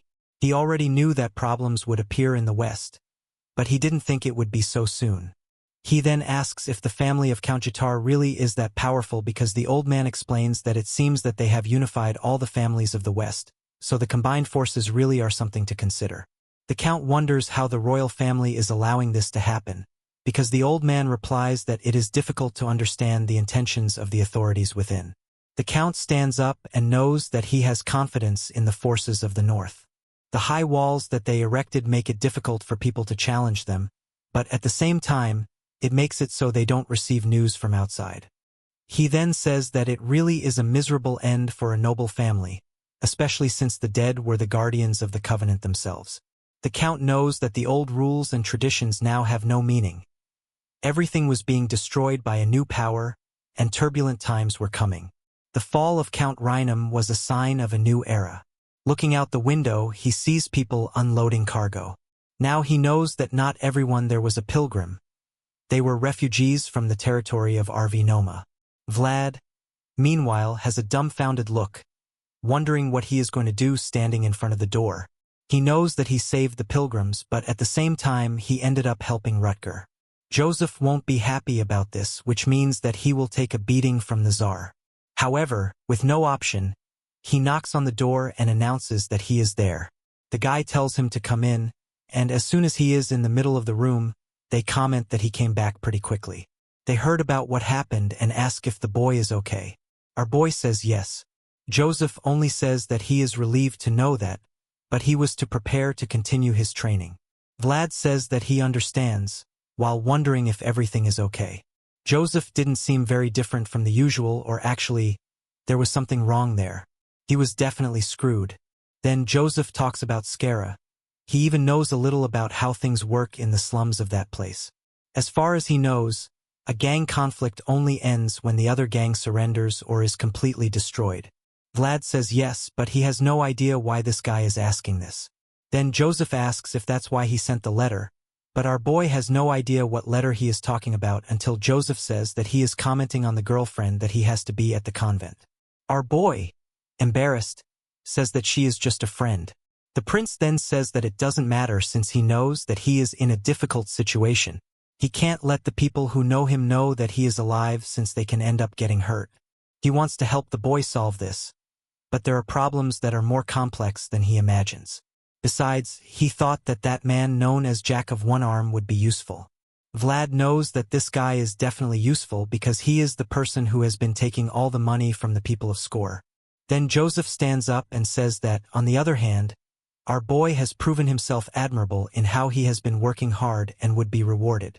Vlad is still confused, not understanding what he is talking about. Joseph then says that being able to raise a standard was the greatest symbol of honor.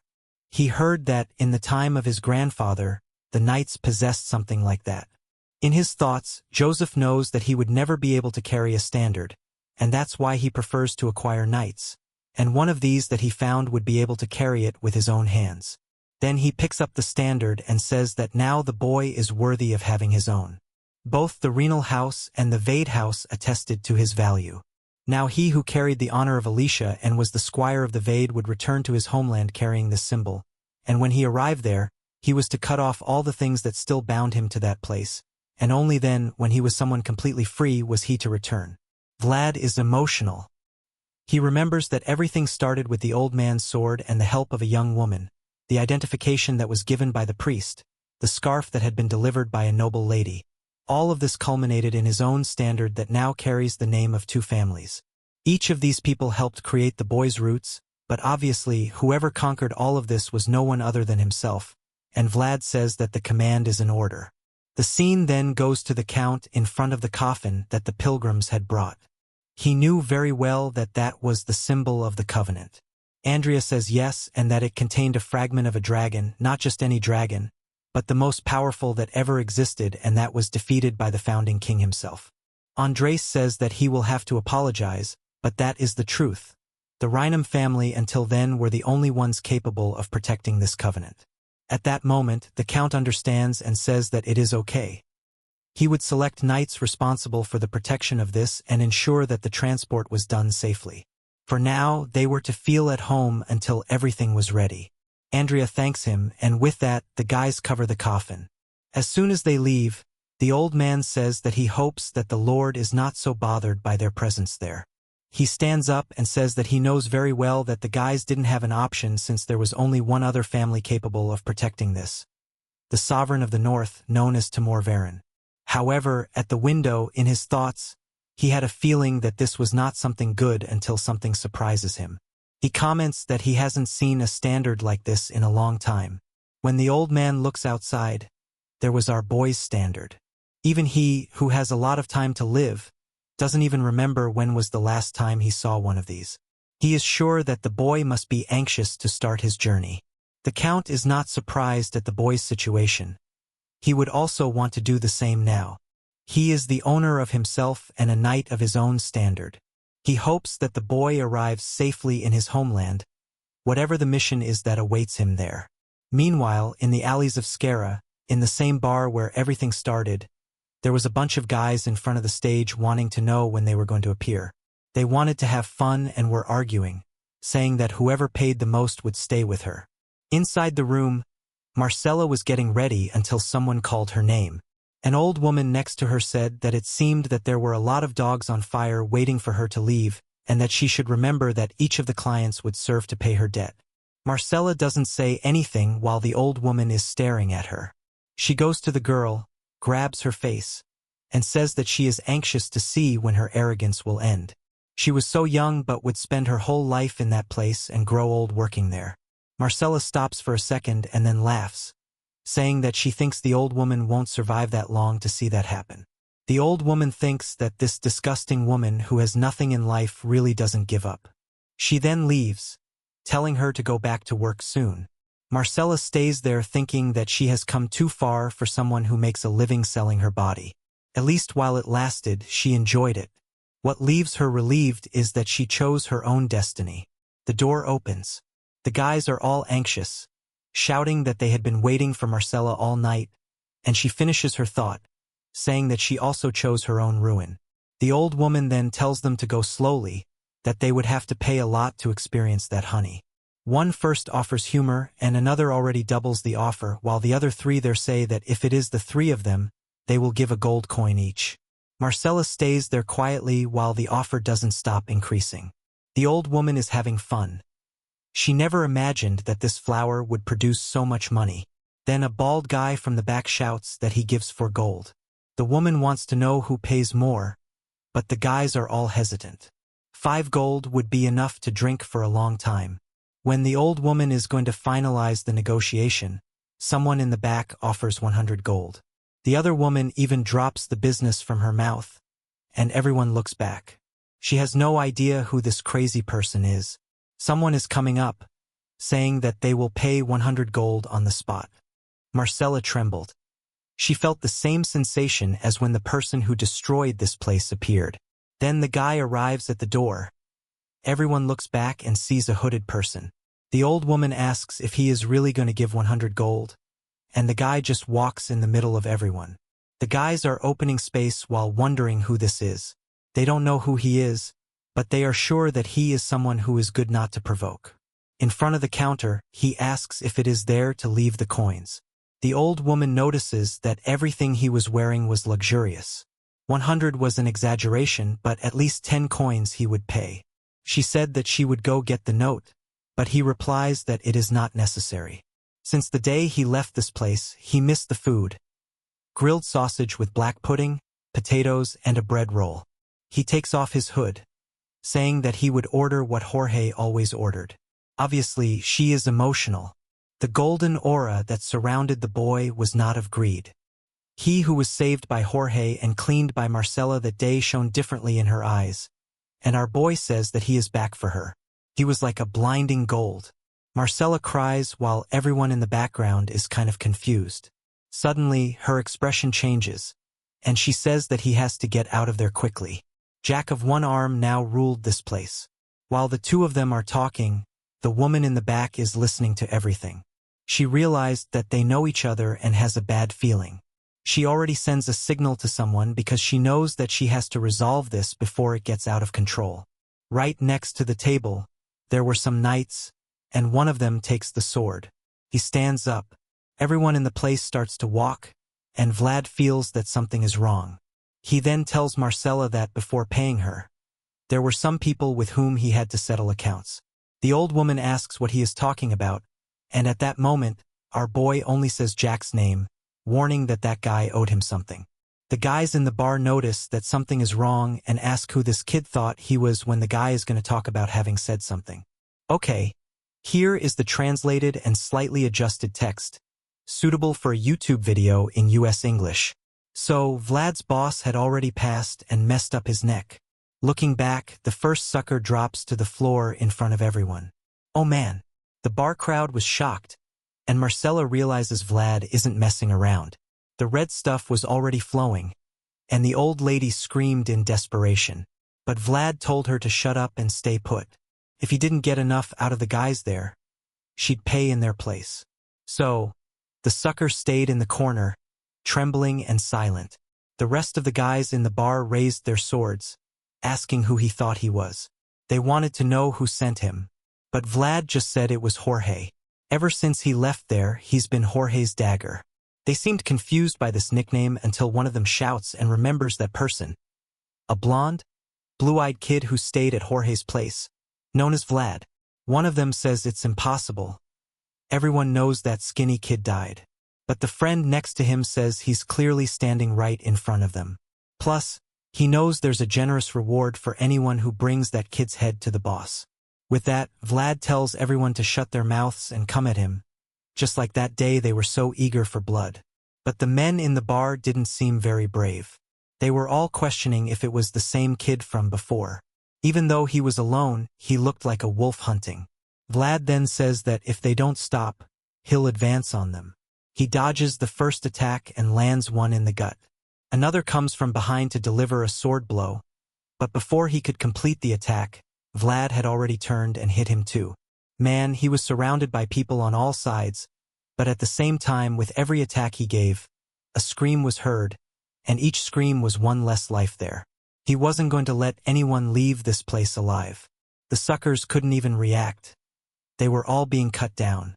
Vlad says he's going to collect every one of Marcella's tears in blood. This would only end when he decided. In another part of the bar, Jack was there, drinking calmly. He slams the bottle on the table and stretches back. Now that Jorge was gone, the whole area belonged to him. The problem is that he wanted things much further away than that.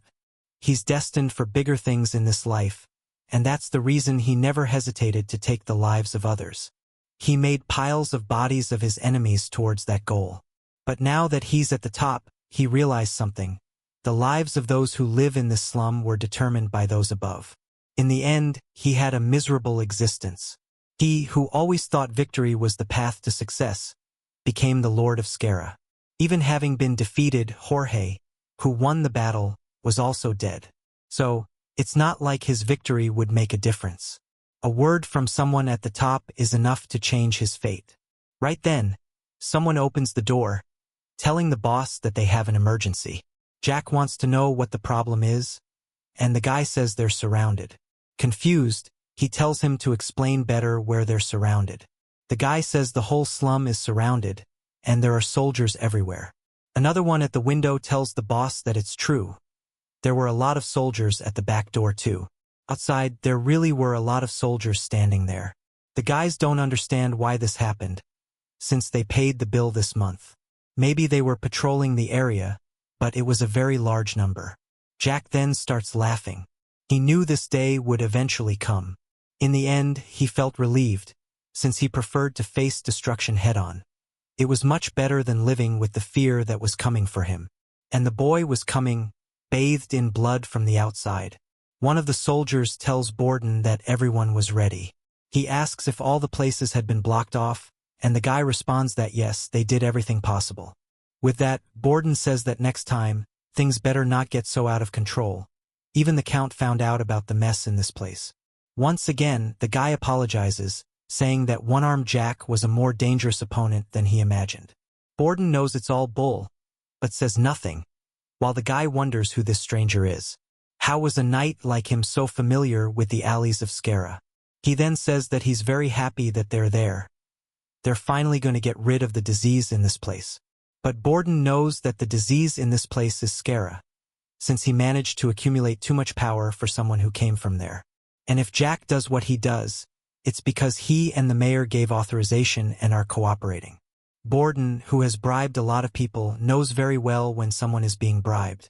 With that, the mayor says that he doesn't want to seem hasty, but he wanted to know when the Knights of Vade would arrive. Borden responds that they had already arrived. Right at that moment, Vlad appears from the gate. The guy asks if it's really just one knight. To him, that was crazy, and it would be better to send more people along. But Borden just says no, since they can't do that. The truth is that Joseph had specially prepared this occasion for something specific. This would be Vlad's official appearance. A while later, he asks if the boy is sure.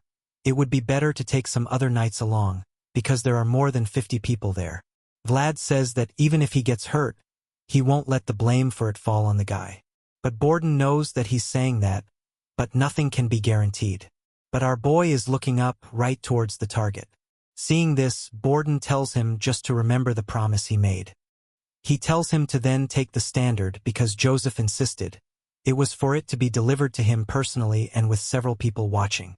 Vlad accepts, takes the standard, and plants it in the ground. The knights down there are surprised. This was a tradition that many thought had already died. But they had no idea who this person was to have their own standard. Another comments that he heard that he was a knight of the Vade family. Vlad was standing there, staring at that place. At that moment, that entire land belonged to him. He had conquered the authority necessary to do what he wanted, and now the lives of the people there were in his hands. With that, Borden opens the sheet and tells Jack to listen.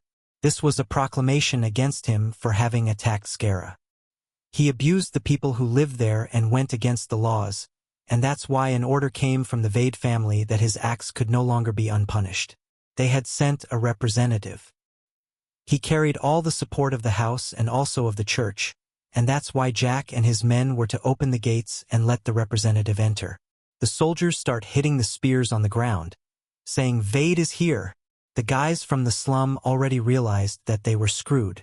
Inside the room, Jack was sitting in the same chair. After some shouts, Borden says that now he has all the authority and support in the mission. He could move forward without showing mercy. Vlad thanks him, and the guy tells him to be careful. Then the voice is warning the boy that the person who is up there is already waiting for him. He was to keep an eye around, since he could be attacked from any direction. This would be a fight very different from everything he had experienced so far. When life is on the line, whoever attacks first wins, so it was good for him to make a first impression by concentrating his aura. Vlad wonders if Jorge might have lived that day if he hadn't brought Godin to that place. Another question he asks himself is what would have happened if Jack hadn't threatened Jorge. Perhaps it wouldn't even have been necessary for Godin to have appeared. He has already considered all these possibilities countless times, and they all lead to the same conclusion. One-armed Jack had to die. He then sends a light cut to the door, and right behind, the soldier was all waiting. The shrapnel is entering little by little. Vlad knows that Jack's existence hinders his life. To be able to move forward, he had to end that there today. This was the only way to continue with his life. He then introduces himself as Vlad of Skara, advising that he is there to represent the Vade family, but he is more concerned with his revenge. Today they would resolve everything that was left behind. He then takes a deep breath, points the sword up, and calls for Jack. Sitting in the chair, he recognizes the voice right away, gets up, and starts laughing. Apparently, this was the representative who was there to take his life, the most promising soldier of Skara. The first guy then shouts, ordering him to be killed. About 36 are going in Vlad's direction, but he goes against all the swords and comes out hitting everyone. The suckers don't understand. One look and our boy has already cut down about 3 or 4. Another comes with a cut from behind, but he quickly turns. The boy was cut like ham. The soccer ball flew and fell to the ground like a piece of trash. The chubby one already wondered if that really was Vlad, until a bald guy behind everyone told him to surround the boy, that they were at an advantage. Everyone started to move, and Vlad was then surrounded. But one wasn't telling the other to attack. No one wanted to take the first step. They had already seen the boy's strength and know that whoever takes the first attack will also die. With that, everyone stays still, waiting for someone first. With that, Vlad says that they didn't need to think so much. In the end, he was going to cut everyone in that place. His aura expanded. The boys are getting that line drawn, a look from Vlad. A flash of light passes when the first one lets out a scream. The circle that had formed is already on the ground. One of them already knows that it won't be possible to stop the boy. From upstairs, they order to throw a trap on him. Vlad is about to be trapped in a chainmail, but manages to escape to the side. They continue throwing others, but he was dodging everything. While he passes in the middle of the guys, the others wonder how he could be so fast. He stays under the stairs, and the guys order to throw more stuff, while the chubby one says that the perfect time was just to block the climb. The guys make a barricade of furniture and are all back there with the little sword in hand. As much as Vlad had the advantage, he knows that it was risky to throw himself. The crazy people have no shame and are telling the kid to stop being cowardly and come at him. But calmly he analyzes. He is sure that he can't keep using the aura, or he will just rest until he sees a rope in front. He then remembers how it works. Gemina always complained that the curtains were too heavy. The soldier has no idea what he is doing until he cuts the curtain and it starts to fall. At the same time, he jumps and grabs it, being pulled up in a quick movement, and before the guys could do anything, he was upstairs already, on the backs of the guys who were throwing the traps. He says that they are pathetic. Apparently that was all they could do. Once again, he advances in their direction, and now without option, they go at him too. The first tries to give a cut, but he pulls back and cuts the poor guy. While passing through all of them, Vlad realizes that that day his sword was sharper than it could be. But even so, they kept coming from all angles, only he was calm, since Tsar's wooden sword would be more dangerous than this situation. He tries to rest for a second, but almost took an arrow. The guys say that the damned rat doesn't die in any way, while the others continue shooting to block his path. Vlad advances through the corridor dodging the arrows, takes a look to the side, and then jumps in the direction of the archers, grabs the chandelier in the middle of the way, cuts an arrow in the air, and falls on the backs, already cutting everyone. The guys are already starting to be afraid to go at him, and our boy says that they are making it more laborious than it needed to be. If everyone stays still all the time, he will have to go to the person. The guys are all swallowing dry while our boy is drinking some water. He is with the jug on the floor and asks how they are going to solve this. By chance he will go there or they will come. Regardless of how it was, they would have to pay the overdue rent. Jack's henchmen started to believe that that place belonged to them, but they were completely wrong, since long before that it belonged to the Smiling Rose. From the beginning there was his nest. Meanwhile, in another part of the city, if I'm not mistaken, that's Otar who wants to know what Jack is thinking. Not even the old bandits of Skara were so idiotic. The guy had become a completely different person after Jorge's death. He is stealing more than ever, committing crimes, and seems to be desperate. The problem is that, at this rate, the entire Skara is going to the dogs with him. I would say that Skara is going to the dogs with him. He is asking how they are going to say that they lost half of the contraband again. That's when someone opens the door and calls for Harvin. I confused the name, even warning that the slum is a mess and everything is blocked. He asks for a better explanation, and the guy says that it's the people of Sturma and they are going after Jack. The guards and knights of the region had surrounded the entire area. As Harvin expected, Jack crossed the limits. Only that's not a good thing either.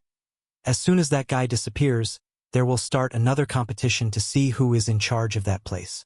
With that, the guy asks if he is not close to that guy and he asks who. The guy then says Vlad's name. Harvin tells him to stop citing a random name like that out of nowhere, but the colleague says that if he hadn't seen it for himself, he wouldn't believe it, but the executioner sent has blonde hair. Harvin goes back to making the notes, saying that Vlad is not the only blonde person in this world, until the guy says that the person himself called himself Vlad of Skara. Then he already knows that it's the boy and asks if he is sure, and the guy confirms. He had even planted his banner in front of the smiling Rose a few minutes ago. Carvin is all trembling, even because he had heard the rumors. The new squire of the Vades who awakened the aura in a duel of... Okay, here's the translated text, adjusted for clarity and naturalness in US English. Honor aside, he was a crucial person in the hunt for the death worm. His name was Vlad de Skara, and it seems he is exactly who everyone thought he was. Maybe the rumors were true, but he'll have to see for himself. Meanwhile, Vlad is in mid-air, finishing off another poor guy. Someone else tries to sneak up from behind, only to see our boy turn around and throw a dagger right into their cerebellum. One body falls and a bunch more advance. Vlad keeps going, cutting down another 4 while blood flies everywhere. The spirit started to notice that whenever he fought, it was like he was possessed. Not only was he talented and hardworking, but he also had an iron will. The kid was a natural killer. Vlad smiles and says the guy's going to need dentures. The poor guy's there, toothless, and Vlad tells him not to worry, he won't need to bite anything anymore. A hand trembles and another one dies. The voice then said that was enough. Seeing the path of bodies, he said that it really did seem like he had recreated the massacre from that day. But now it was time to finish this. Jack was there with his eyes closed until he heard footsteps approaching. The door slowly opened, and Vlad entered, telling the boss that he was back. Jack then said, "There he is, the rising star." He welcomed him and called him over for a drink. When he looked back, he only saw the boy's blood-soaked face. He then laughed, saying that wouldn't be fun. So, the boy really was the Vlad they talked about. He'd heard the rumors, but he wasn't going to believe something like that. He takes a drink, slams the glass down, and says he really should have gotten the kid to work for him. But he would have had to torture the boy, which wouldn't have been a good idea, since he'd probably be dead by now. He gets up and says that at least he's happy he'll die like the person he once knew. He's been stalling for too long. He pulls out his sword and says he's the kind of person who likes to get things done quickly. But Vlad just thinks he's tired of the relationship they have. That guy's existence was like a parasite feeding off his life. But he no longer felt that intimidating presence he'd felt the first time. Now he was sure that guy couldn't stop him. He prepared himself and then told Jack to get ready, that he only told him to come with his worst. Vlad advanced, knowing that this guy was once his enemy. The swords clashed, and the explosion pushed everything aside. Vlad said that since they were once enemies, he would show him respect. His blade was sliding until Jack, in a quick movement, threw his sword up.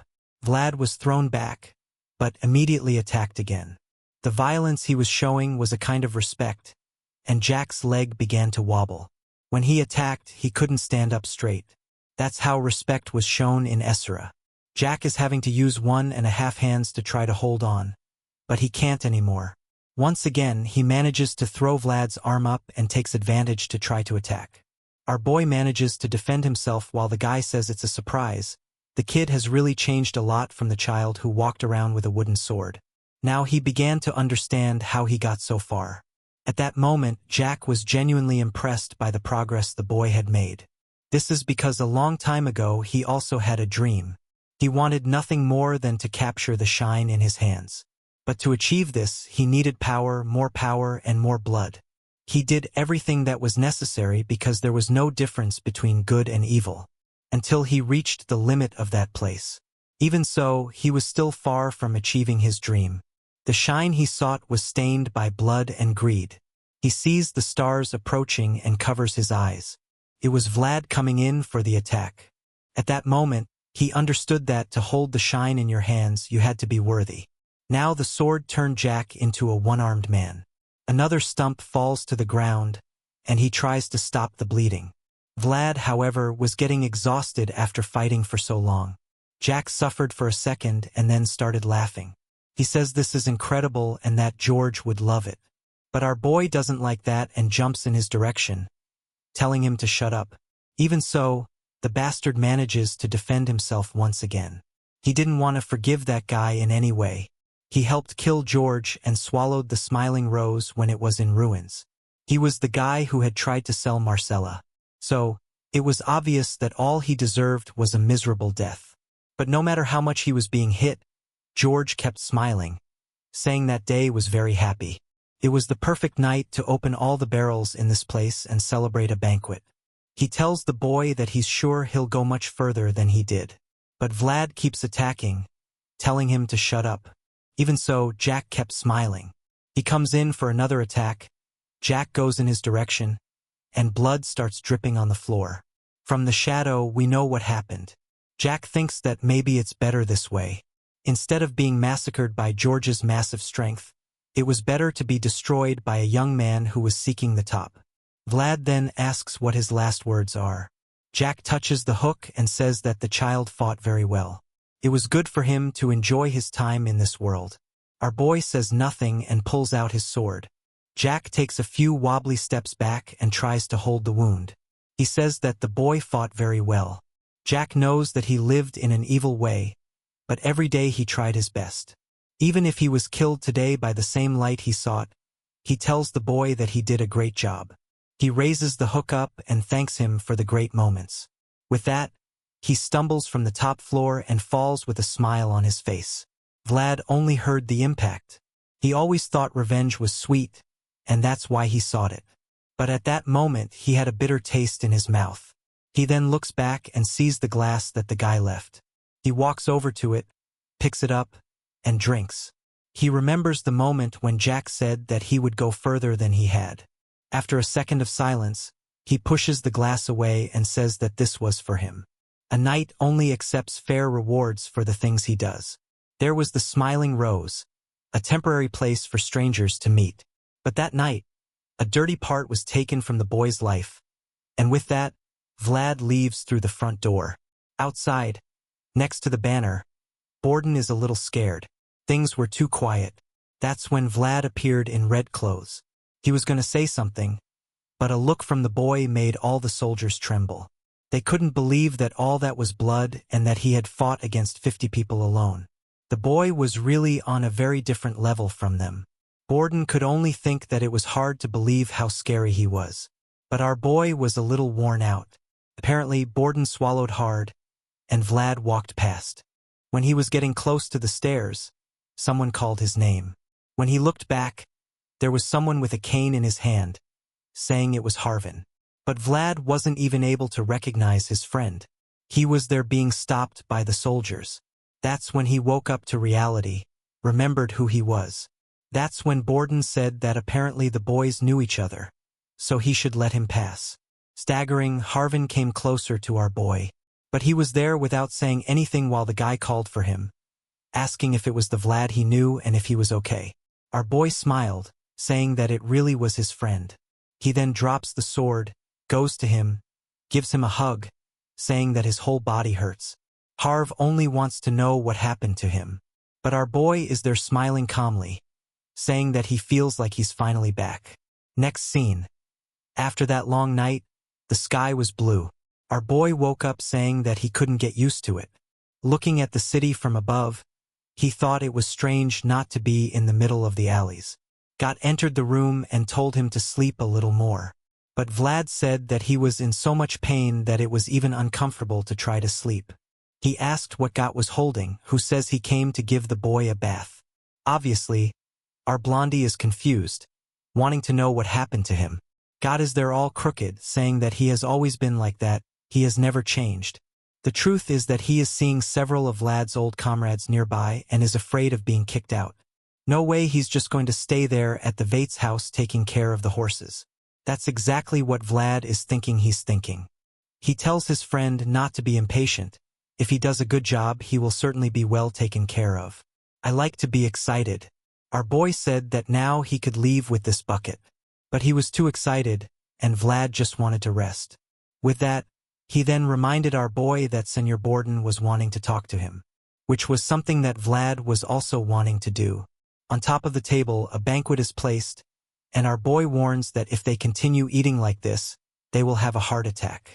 But the mustachioed fatty knows that he will have a heart attack regardless of what he eats. He tells him to take a look at that pile of papers that he has to resolve to understand the situation he is in. The shadow that Jack left in Essara was much deeper than he imagined. Vlad replies that this is not a surprise since the guy spent his entire life there. Borden reminds him that it will take a long time to remove all the influence that this guy had. He then wants to know where Vlad is going now that he has finished his work. They would stay there waiting for the next orders from the Vate family. He asks if our boy can give him a hand. Vlad says that there is not much he can do to help if the subject is paperwork.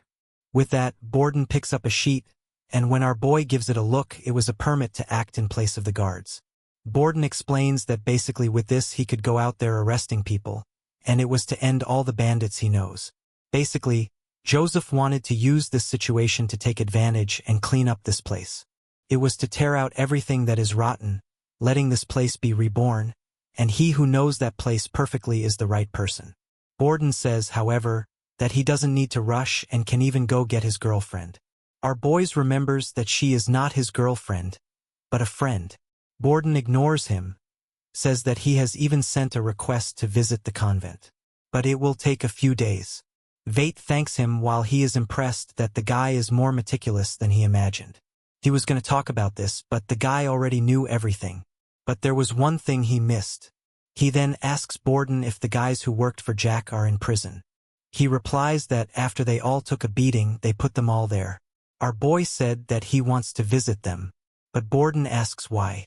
Our boy replies that there is only one person he has to find. The scene changes to Vlad's vision, thinking that this guy has to be around there. Behind bars, there was someone in the light. We already know who it is, and Vlad is thinking that he will have to hunt every corner of the city until he finds this person. Already walking through the prison, one of the guards wonders what he thinks of this. They are all sure that it is George's old dagger, but they don't know what he's doing there sitting. The personnel of Shaina believed that he became a representative of the Vade. They just don't know why he's there. Until one says that maybe he came to take revenge for what they did that day. Vlad is just staring at them.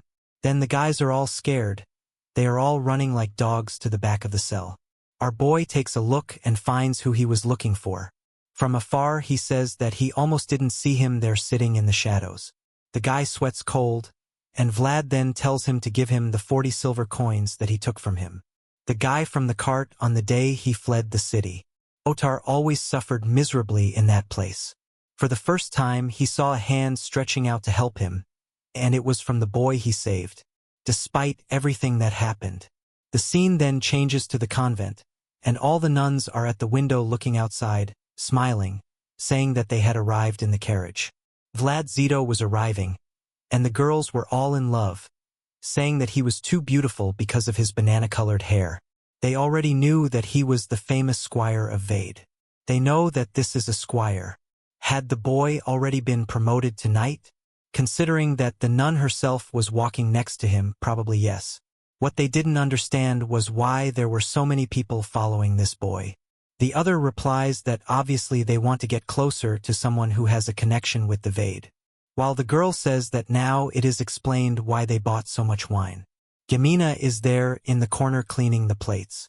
Suddenly, a well-nourished nun opens the door asking why they are all standing still without doing anything. They remember that an important visit was coming. They apologize and say that they are going back to work. With that, the woman leaves, saying that the prayers will start soon. With that, the girls look to the side and call for the redhead to say that they found a problem because she was too slow.